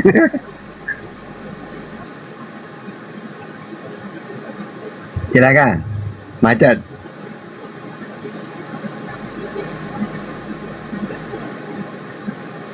Ya itulah Pak Ustadz, kita mau bilang apa kan? Udah beda kan? Nanti kalau ajaran seperti itu Kepas, orang itu akan gampang melakukan dosa. Tenang aja kita berdosa. Nanti kan Tuhan itu nanti turun. Kita gantung dia untuk menebus Enggak, Pak Ustadz gini loh Pak Ustadz. Kalau baca Alkitab itu jangan diambil gini loh Pak Ustadz. Dari mana kamu udah pakai dalil dari tadi? Enggak, kalau ayatnya pasalnya nanti kita jadi buka Alkitab kan, nanti gini loh Pak Ustadz. Ini dari Kejadian sampai Wahyu udah saya baca. Artinya gini, ketika kita menerima penyaliban itu, bukan berarti kita suka-suka hati kita melakukan dosa Pak Ustadz. Gitu loh, malah kita yang lebih takut gitu loh, paham nggak Pak Ustadz? Apa Kepas? Kamu itu cuma kamu pikiran kamu doang. Kalau kami apologet Islam itu udah menguasai Bible kamu, Kepas. Itu narasi-narasi pagan semua yang kamu imani. Menguasain bukan berarti memahami, bukan berarti berhikmat. Loh, kalau tidak paham, tak mungkin kamu ngomong tak kasih data. Setiap kamu ngomong langsung tak bantah pakai data, menandakan kita ini paham. Oke, kalau Pak Ustadz paham, ketika Yesus dibaptis di Sungai Yordan, di situ ada Bapa, di situ ada Roh Kudus, di situ ada Yesus. Artinya yang mana yang kamu tuhankan? Kan ada 3 di situ sosok. Tiga-tiganya kan Tuhan saya itu. Oh jelas di situ ada Bapa, ada Anak, ada Roh Kudus, tampak semua. Iya, jadi gini. Mana yang Pak Ustadz? Sementara Roh Allah, Roh Kudus tidak percaya Pak Ustadz. Nah, makanya kan di sini kan Pak Ustadz kan ngapain saya percaya Roh Kudus? Emang Roh Kudus, Roh Allah kelihatan. Nah, ini tadi Pak Ustadz, makanya saya bilang tadi Pak Ustadz, beda memahami kekristenan dengan keislaman itu Pak Ustadz. Silakan. Tapi kan saya pakai data. Jadi kalau roh itu Kepas, yang ada pada manusia ini, semuanya itu adalah ciptaan.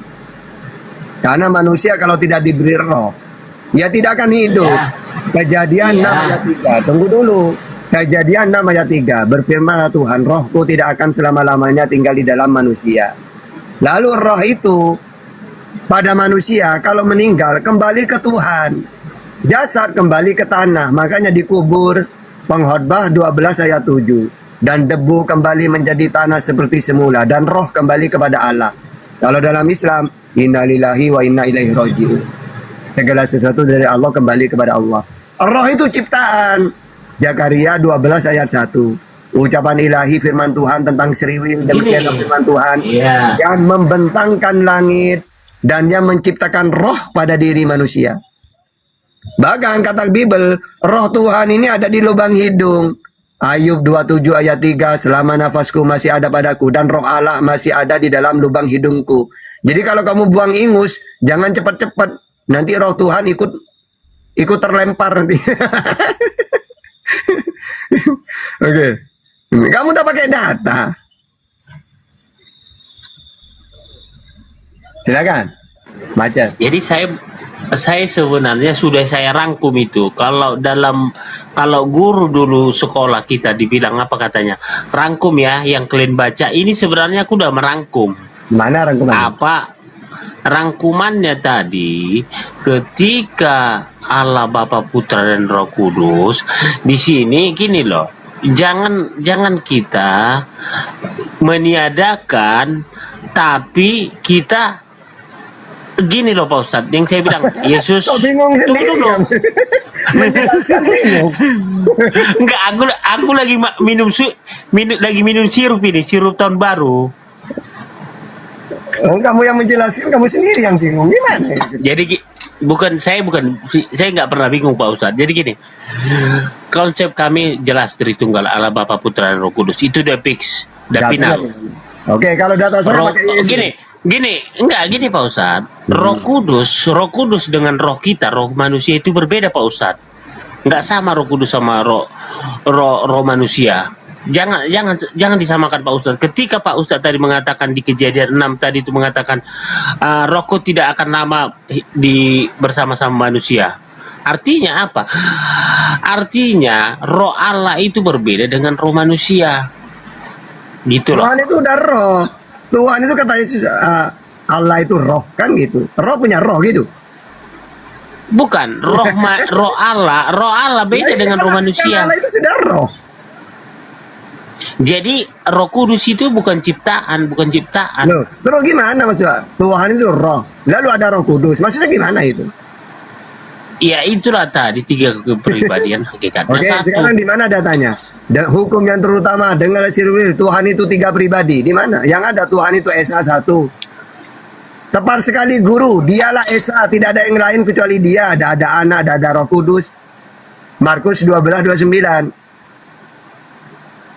Jadi gini. Bayang. Enggak, tunggu dulu Pak Ustadz. Pada mula pertama Allah menciptakan langit dan bumi. Dan kan dibilang rohnya melayang-layang. Allah, kata Bang Billy, angin yang dari Allah. Kata Bang Billy, bukan melayang-layang di atas air. Mana belum ada air kok? Air ada di mana?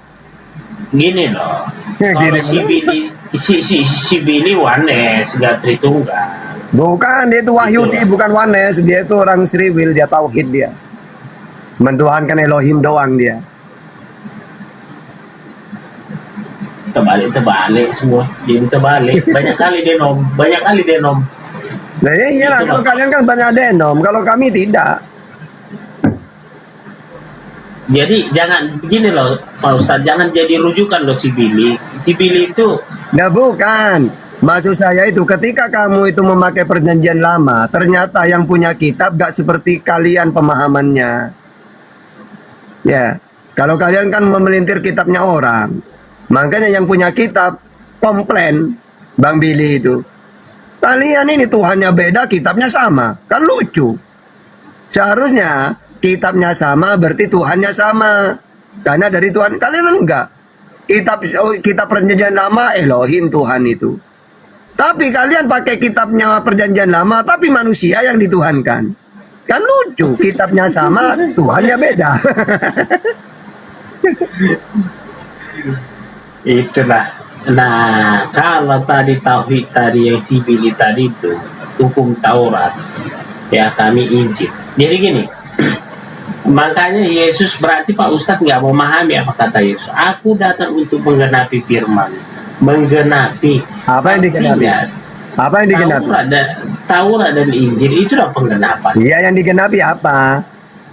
Digenapi inilah menebus dosa manusia, penyelamatan. Di mana datanya perjanjian lama menebus dosa dengan darah manusia, silakan. Iya, kalau itu nggak ada. Terlahir ya. Kalau iya berarti bukan menggenapi, itu merusak itu.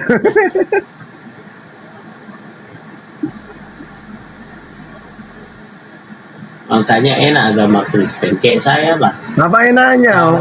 Ya enak lah agama Kristen. Cuma modal imani saja. Ya enak. Bukan ajaran Yesus. Kalau Yesus setiap hari beribadah kepada Tuhannya di sinagog, puasa dia beribadah.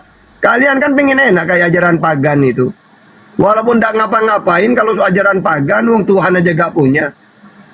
Ya, wong patung yang disembah. Ya enak. Kalau Tuhan yang benar yang disembah ada perintah. Kayak Yesus, Musa, Nabi Muhammad, ahli ibadah mereka karena punya Tuhan.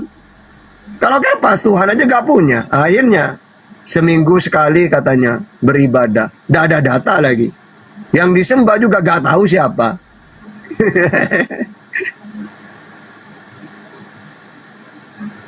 Ya kalau saya kan Pak Ustadz itu juga sih.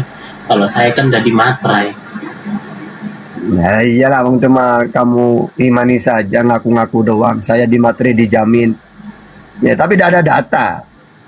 Enggak lah, di Wahyu kan ada materai. Gimana sih Ustaz? Ya di mana? Wahyu berapa? Ya kan di Wahyu kan udah jelas materai darah Yesus. Apa lagi?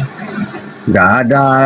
Ya darah manusia menebus dosa itu ajaran pagan itu. Dewa Molok minta darah manusia menebus dosa. Ya itu kan manusia tidak suci yang disembunyi mereka. Ya mau justru kalau suci itu harus dihormati. Benar kata Yesus, kalau Bapamu adalah Allah, maka kamu mengasihi aku. Ini enggak. Dikasihi orang suci malah dibun-bun. Ya, padahal kalau orang suci itu dihormati, diambil ilmunya. Ajaranku bukan dari diriku sendiri. Terima ajaran Yesus itu. Itu namanya mengasihi. Ya. Kalau membumbun bukan mengasihi itu. Ya, wong suci malah mau dibun-bun, kan lucu seperti Islam. Ulama itu hebat, alim, malah mau dibun-bun. Ya salah.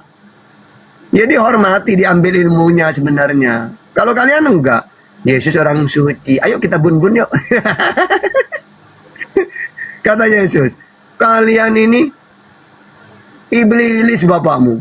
Wong saya dikasihi Tuhan malah mau digantung saya, kata Yesus. Yohanes 8:44. Yohanes 8:37. Kebalik, pagan kalian ini, kata Yesus. Jadi solusinya siapa ini? Gimana ini? Ya solusinya, ya kalian ndak ngerti ajaran Yesus kalian. Solusinya pahami ajaran Yesus itu. Siapa Tuhan yang benar menurut dia, dan siapa dirinya sendiri, apa tugasnya. Kalau saya udah kenal banget itu. Gini Pak Ustaz, Kristen kan ajaran kasih.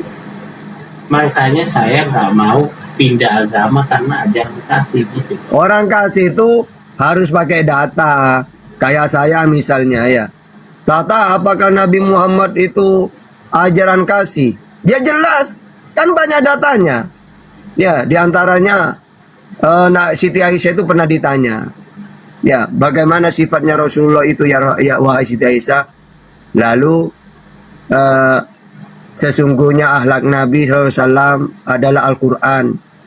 Ya, seperti Al-Quran itu.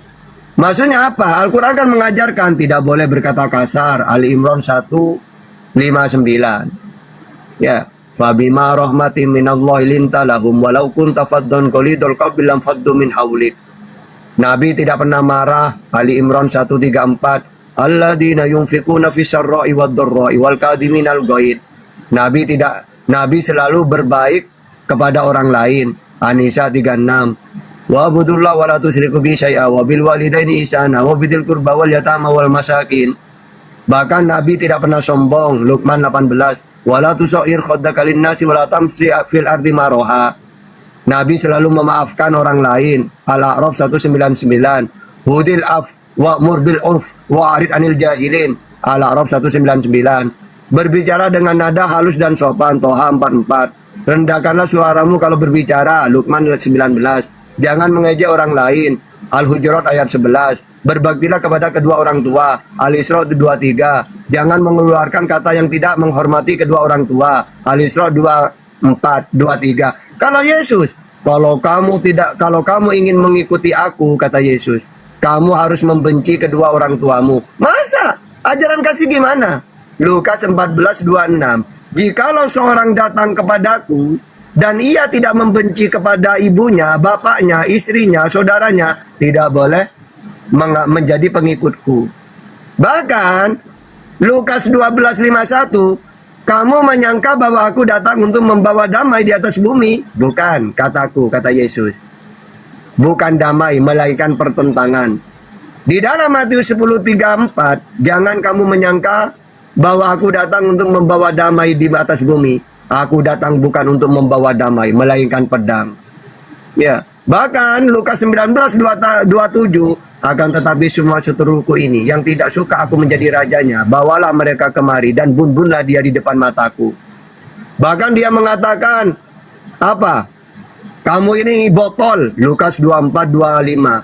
Lalu ia berkata kepada mereka, hai kamu orang bodoh. Bahkan dikatakan apa? Guguk. Matius 15:24. Jawab Yesus, aku diutus hanya kepada domba-domba yang hilang dari seriwil. Tetapi perempuan itu mendekat dan menyembah dia sambil berkata, Tuhan tolonglah aku. Tetapi Yesus menjawab, tidak patut mengambil roti yang disediakan bagi anak-anak dan melemparkan kepada anjing. Ya, jadi perempuan itu dianggap guguk. Nah kalau Nabi Muhammad, ya ayuhan nas, wahai manusia, selalu mengatakan, ya ayyuhalladzina amanu, wahai orang-orang yang beriman. Gak pernah, kamu botol, kamu guguk. Gak ada. Kamu domba, ular-ular beludak. Gak ada. Nah, macet kayak apa? Jadi ini Pak Ustaz. Tapi ya itulah memang beda Pak Ustaz. Aku mau dibilang.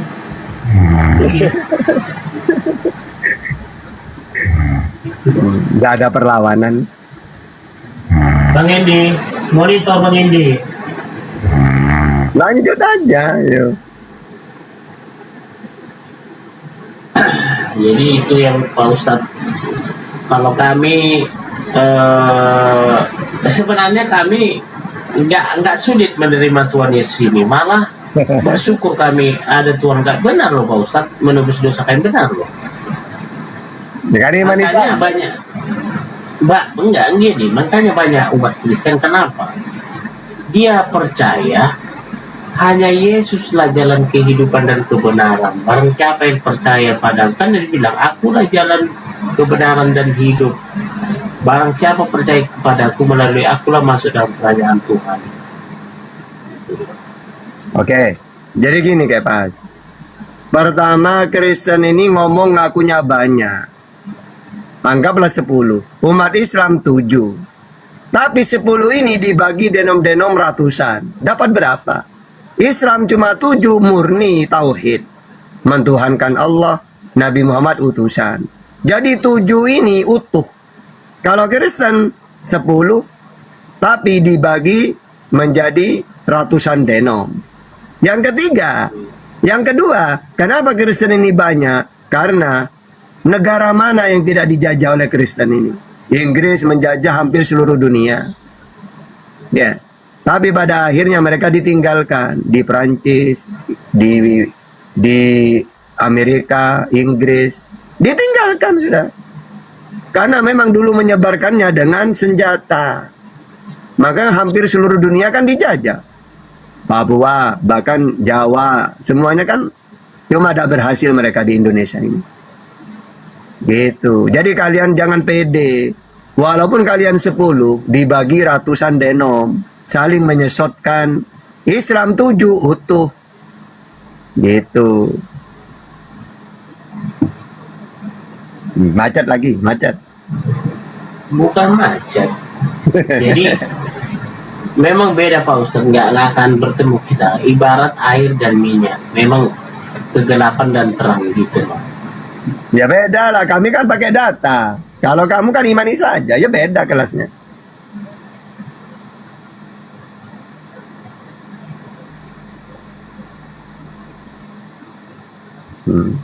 Macet lagi.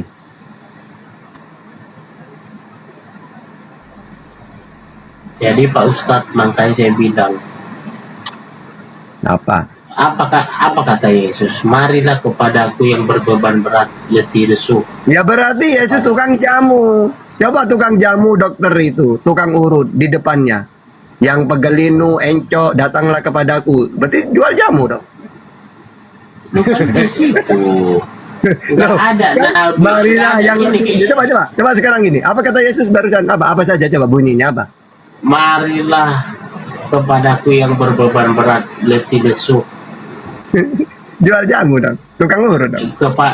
Kepadakulah ada kelegaan. Jadi gini, nabi-nabi semua nggak pernah mengatakan begitu Pak Ustaz. Hanya Yesus. Kenapa?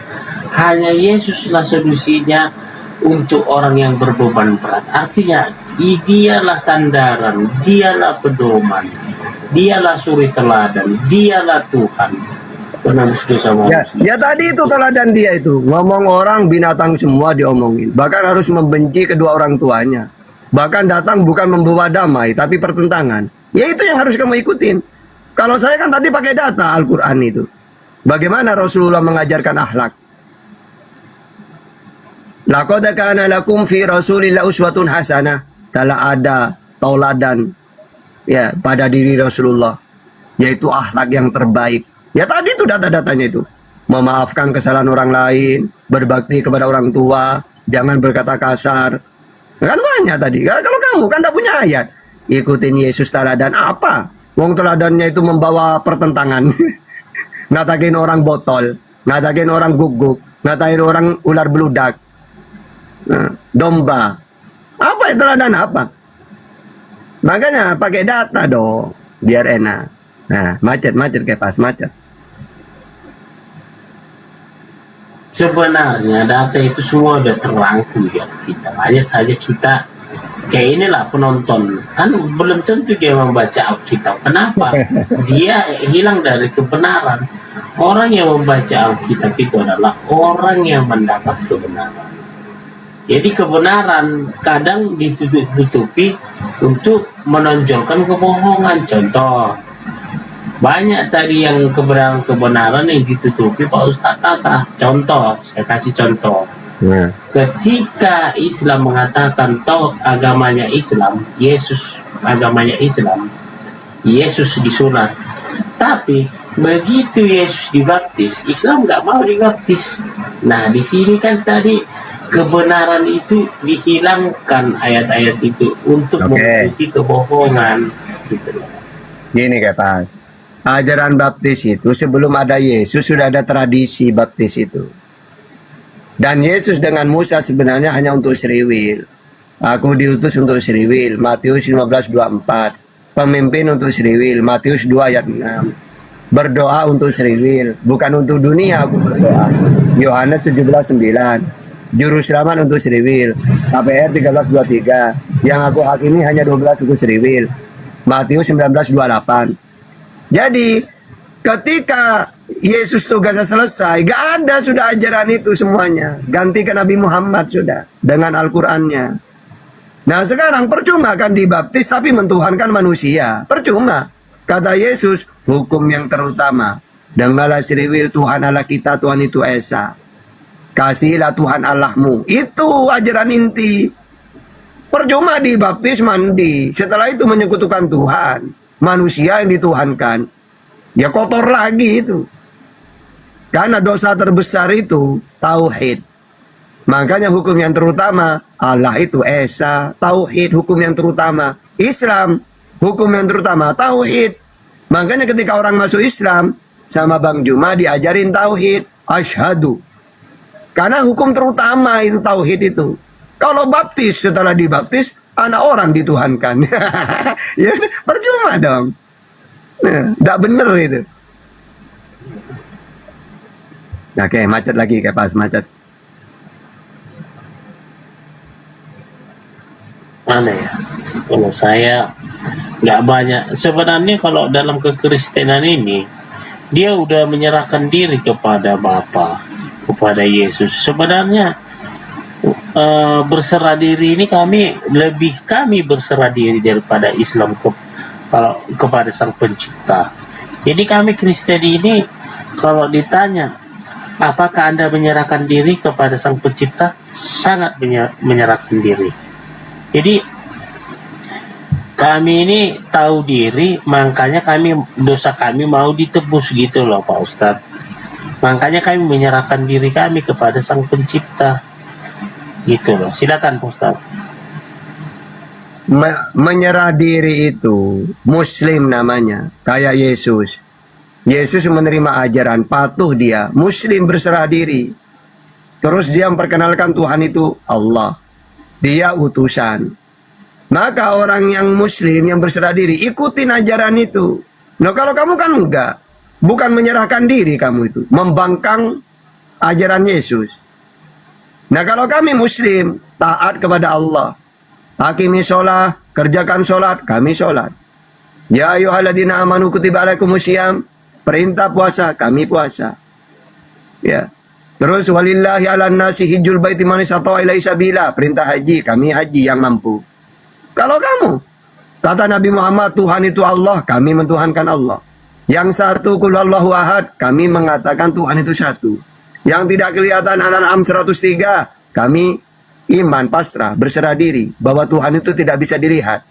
Yang tidak serupa dengan apapun, Asyura ayat 11, kami imani bahwa Tuhan tidak serupa dengan apapun. Nah kalau kamu muslim gimana? Berserah diri gimana?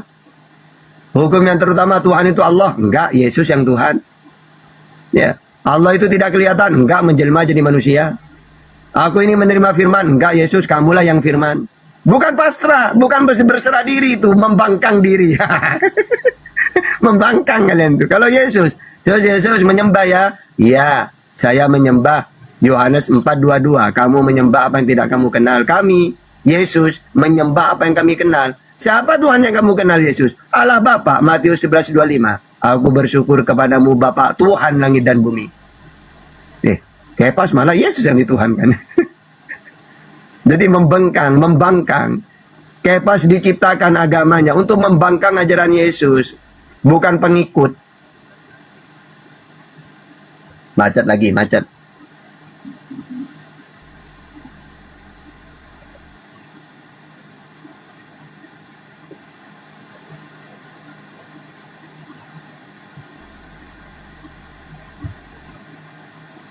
Macet. Sadaqallahul adzim. Tutup. Istirahat kita. Gimana? Udah kalah Pak Ustadz. Udah kalah. Udah capek. Aku hanya ya gimana Pak Ustadz? Gak ada yang bisa mengalahkan ilmu Alkitab. Alkitab itulah kesempurnaan. Ya kamu bisanya kayak gitu doang. Cuma curhat melulu. Itu bukan curhat. Gini loh Pak Ustadz. Karena dari kejadian sampai wahyu udah tuntas semua. Nggak ada lagi. Udah tutup buku semua kitab ini. Gitu loh. Bukan selesai. Istriku dan mamaku dimaki di hadapan muka aku. Dan saya tidak pernah membalas itu. Saya cuma hanya mengatakan kepada dia, sadarlah kita saudaraku. Bukan ku bilang kepada dia, sadarlah kamu. Enggak, sadarlah kita. Iya. Dan apalagi kalau dia di media sosial ini, ada yang sering dikatakan itu di rawa-rawa itu, aku udah masuk di situ. Dan sehingga saking bosannya mereka diturunkan aku. Kamu diam, mulutmu begini sampai disamakan dengan kemana-mana lah. Saya cuma hanya tertawa. Dan sehingga saya konfirmasi kepada mereka, bukan dengan saya tertawa itu saya mau tertawakan kalian. Ya, saya mentertawarkan hidupku. Jadi pertanyaan dia itu aku paham. Itu musuh-musuh iya, kita nggak tahu. Musuh lama itu nggak tahu itu. Sering dia masuk di Komalku ini. Sering lari. Cuman saja saudaraku Ferdi, begitu dia bernarasi kemarin dan saya minta dia, saya memberikan kamu waktu sepuas-puasnya. Jangan begitu. Bernarasilah kamu di Komal saya ini. Bang Ucok, dan iya bang. Bang Ucok. Kalau sama mereka itu jangan suruh bernarasi, tiktokan. Jadi pertanyaan di Roma 1 ayat 18 sampai 28 nih sudah aku tuliskan tadi banyak ayat tuh. Kita sapa dulu saudara kita ini. Iya, ada Ratu. Selamat pagi. Iya, selamat malam menjelang pagi. Iya, pagi. Ya. Sorry, maaf. Nggak ngeliat jam. Jadi ya sedikit banyak harus tahu tentang Quran maupun hadis supaya bisa mirroring. Jadi sambil menjawab, sambil mirroring. Bagaimana dengan ini, bagaimana dengan itu, seperti itu. Nanti dia bisa lari. Jangan sampai marah. Iya, makanya kabur dia. Tapi gini saudaraku tadi, Bang Ferdi. Tadi kan Open Vivo mengatakan siapa tahu kami dapat hidayah dengan si Uco. Ya, kasih tahulah sama kami. Malah dia mengatakan kalau pamannya kamu mau dapat hidayah, mau kami bilang kan, ya udah ikutin ajaran Yesus. Ya bilang aja, kalau kau mengikuti Yesus, apakah kamu sudah dibaptis? Gitu saja. Langsung di mirroring. Tapi kan udah terburu-buru turun tadi. Langsung di mirroring ke Al-Baqarah 138. Kolomu saja dibaptis sama Yesus. Makanya Matius 28 ayat 19 sampai 20. baptislah dalam nama Bapa, Putra dan Roh Kudus. Coba kamu baca Al-Baqarah 138. Kalau aja dibaptis, kamu kenapa? Oh iya. Baptisan itu menyelamatkan. Iya, iya. Markus Lanjut dulu 16 ngomongnya ayat ya bang, 16. biar ku layani dulu ini ya. Nanti bentar dulu ya bang, biar ku layani dulu ini.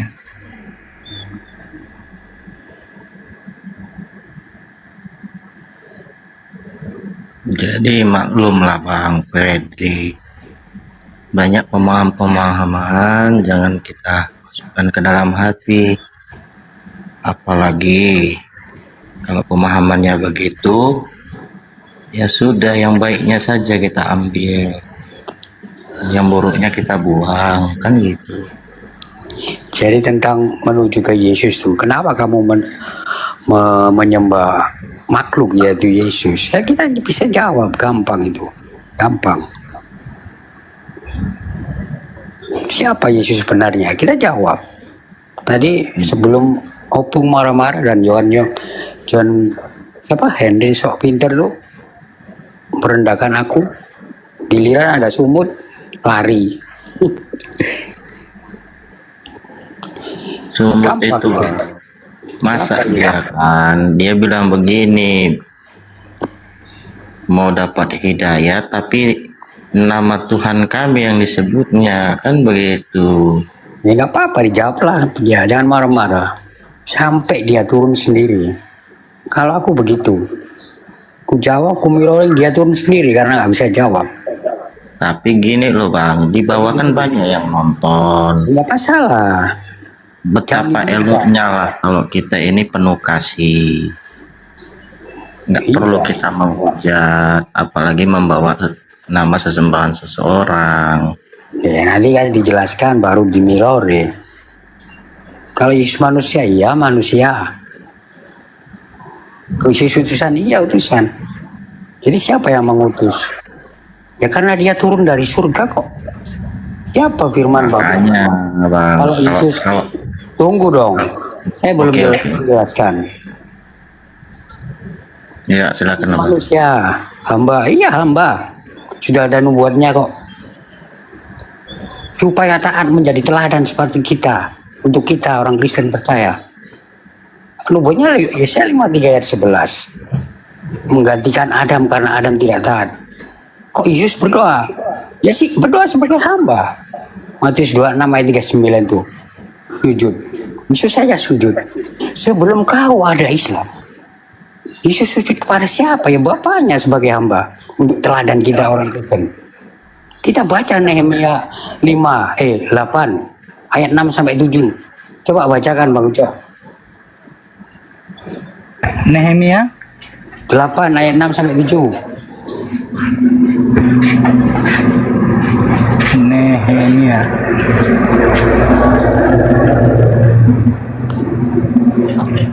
Kita ini Yesus menjadi manusia. 8 ayat 7 ya? Ayat 6 sampai 7. Iya, pasalnya Bang, pasalnya. 8. Pasal 8, 6 sampai 7 ya. Ya. Lalu Ezra memuji Tuhan, Allah yang Maha Besar, dan semua orang menyambut dengan amin, amin, sambil mengangkat tangan. Kemudian mereka berlutut dan sujud menyembah kepada Tuhan, ya, dengan muka sampai ke tanah.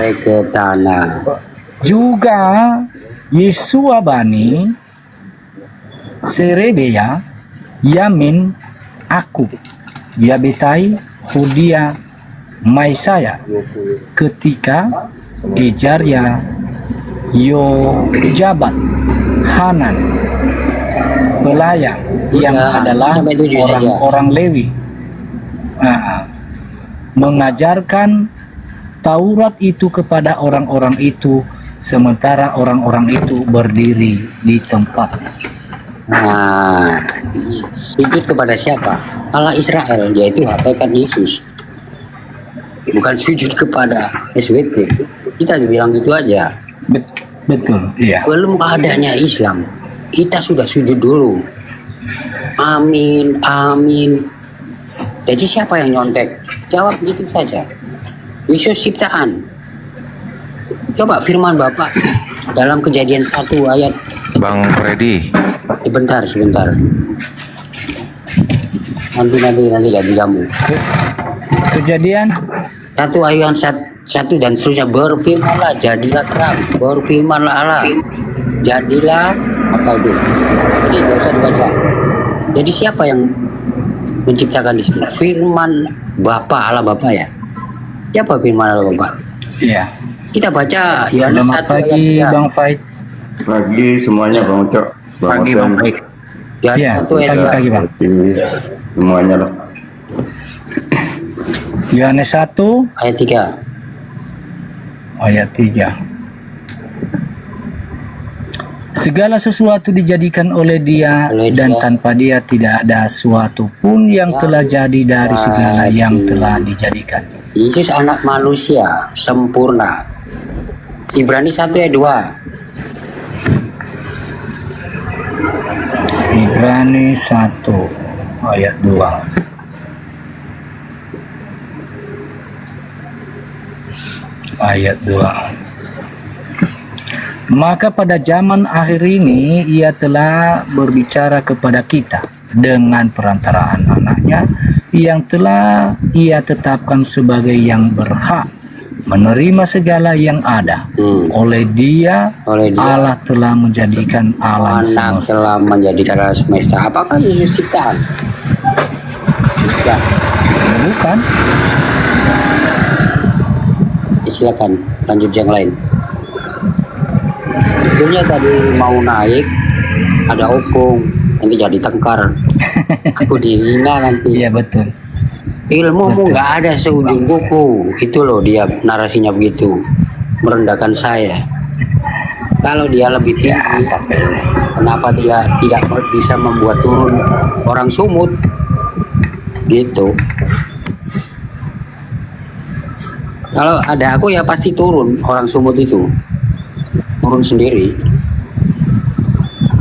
Oh, udah sering berjumpa ya Bang Freddy? Sering. Berjumpa, turun sendiri. Ku jawab, lalu ku tanya balik. Ya kemarin turun sendiri dia waktu saya minta dia itu bernarasi. Iya, jadi menjawab itu jangan sampai marah, karena emosi kita itu menutupi pengetahuan kita. Jadi lupa untuk menjawab. Terjadilah sampai 3 kali kemarin itu turun dia, ku naikkan terus, ku tarik terus dia naik. Makanya akhirnya kabur dia. Tadi aku buka ayat Keluaran 21 ayat 10 itu. Sebelum diputer-puter oleh orang seperti mereka, ku puter dulu untuk siap siaga supaya cara menjawabnya itu gimana. Malah saya tuduh iblis. Gimana sih? Loh. Tadi saya menjelaskan tema saya tentang pengkhotbah Matius 5:20. Kalau saya memang bukan Kristen, kenapa saya harus menjelaskan? Saya tidak mendebat kok. Bukankah di sini belajar saling menajamkan, manusia menajam manusia, besi menajamkan besi. Bahwa tema kok dibilang iblis.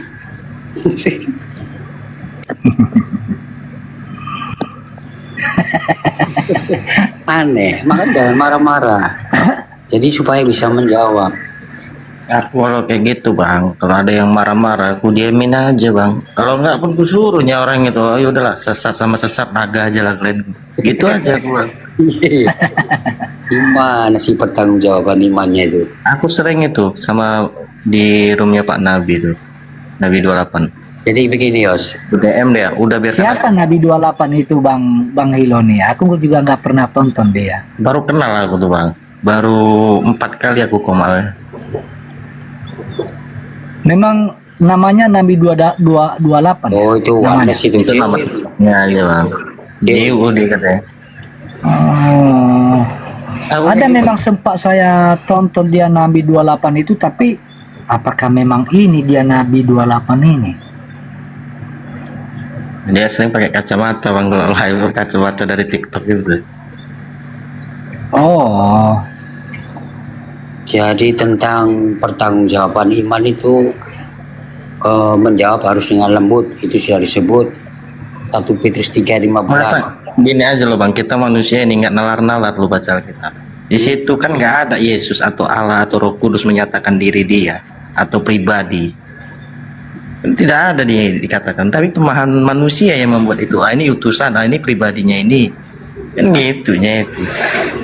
Makanya banyak ahli-ahli itu tanya, "Kalian udah sering baca Alkitab?" Sering. Jadi mana yang dikatakan pribadi di dalam Alkitab? Bahwa Allah itu menyatakan dirinya pribadi.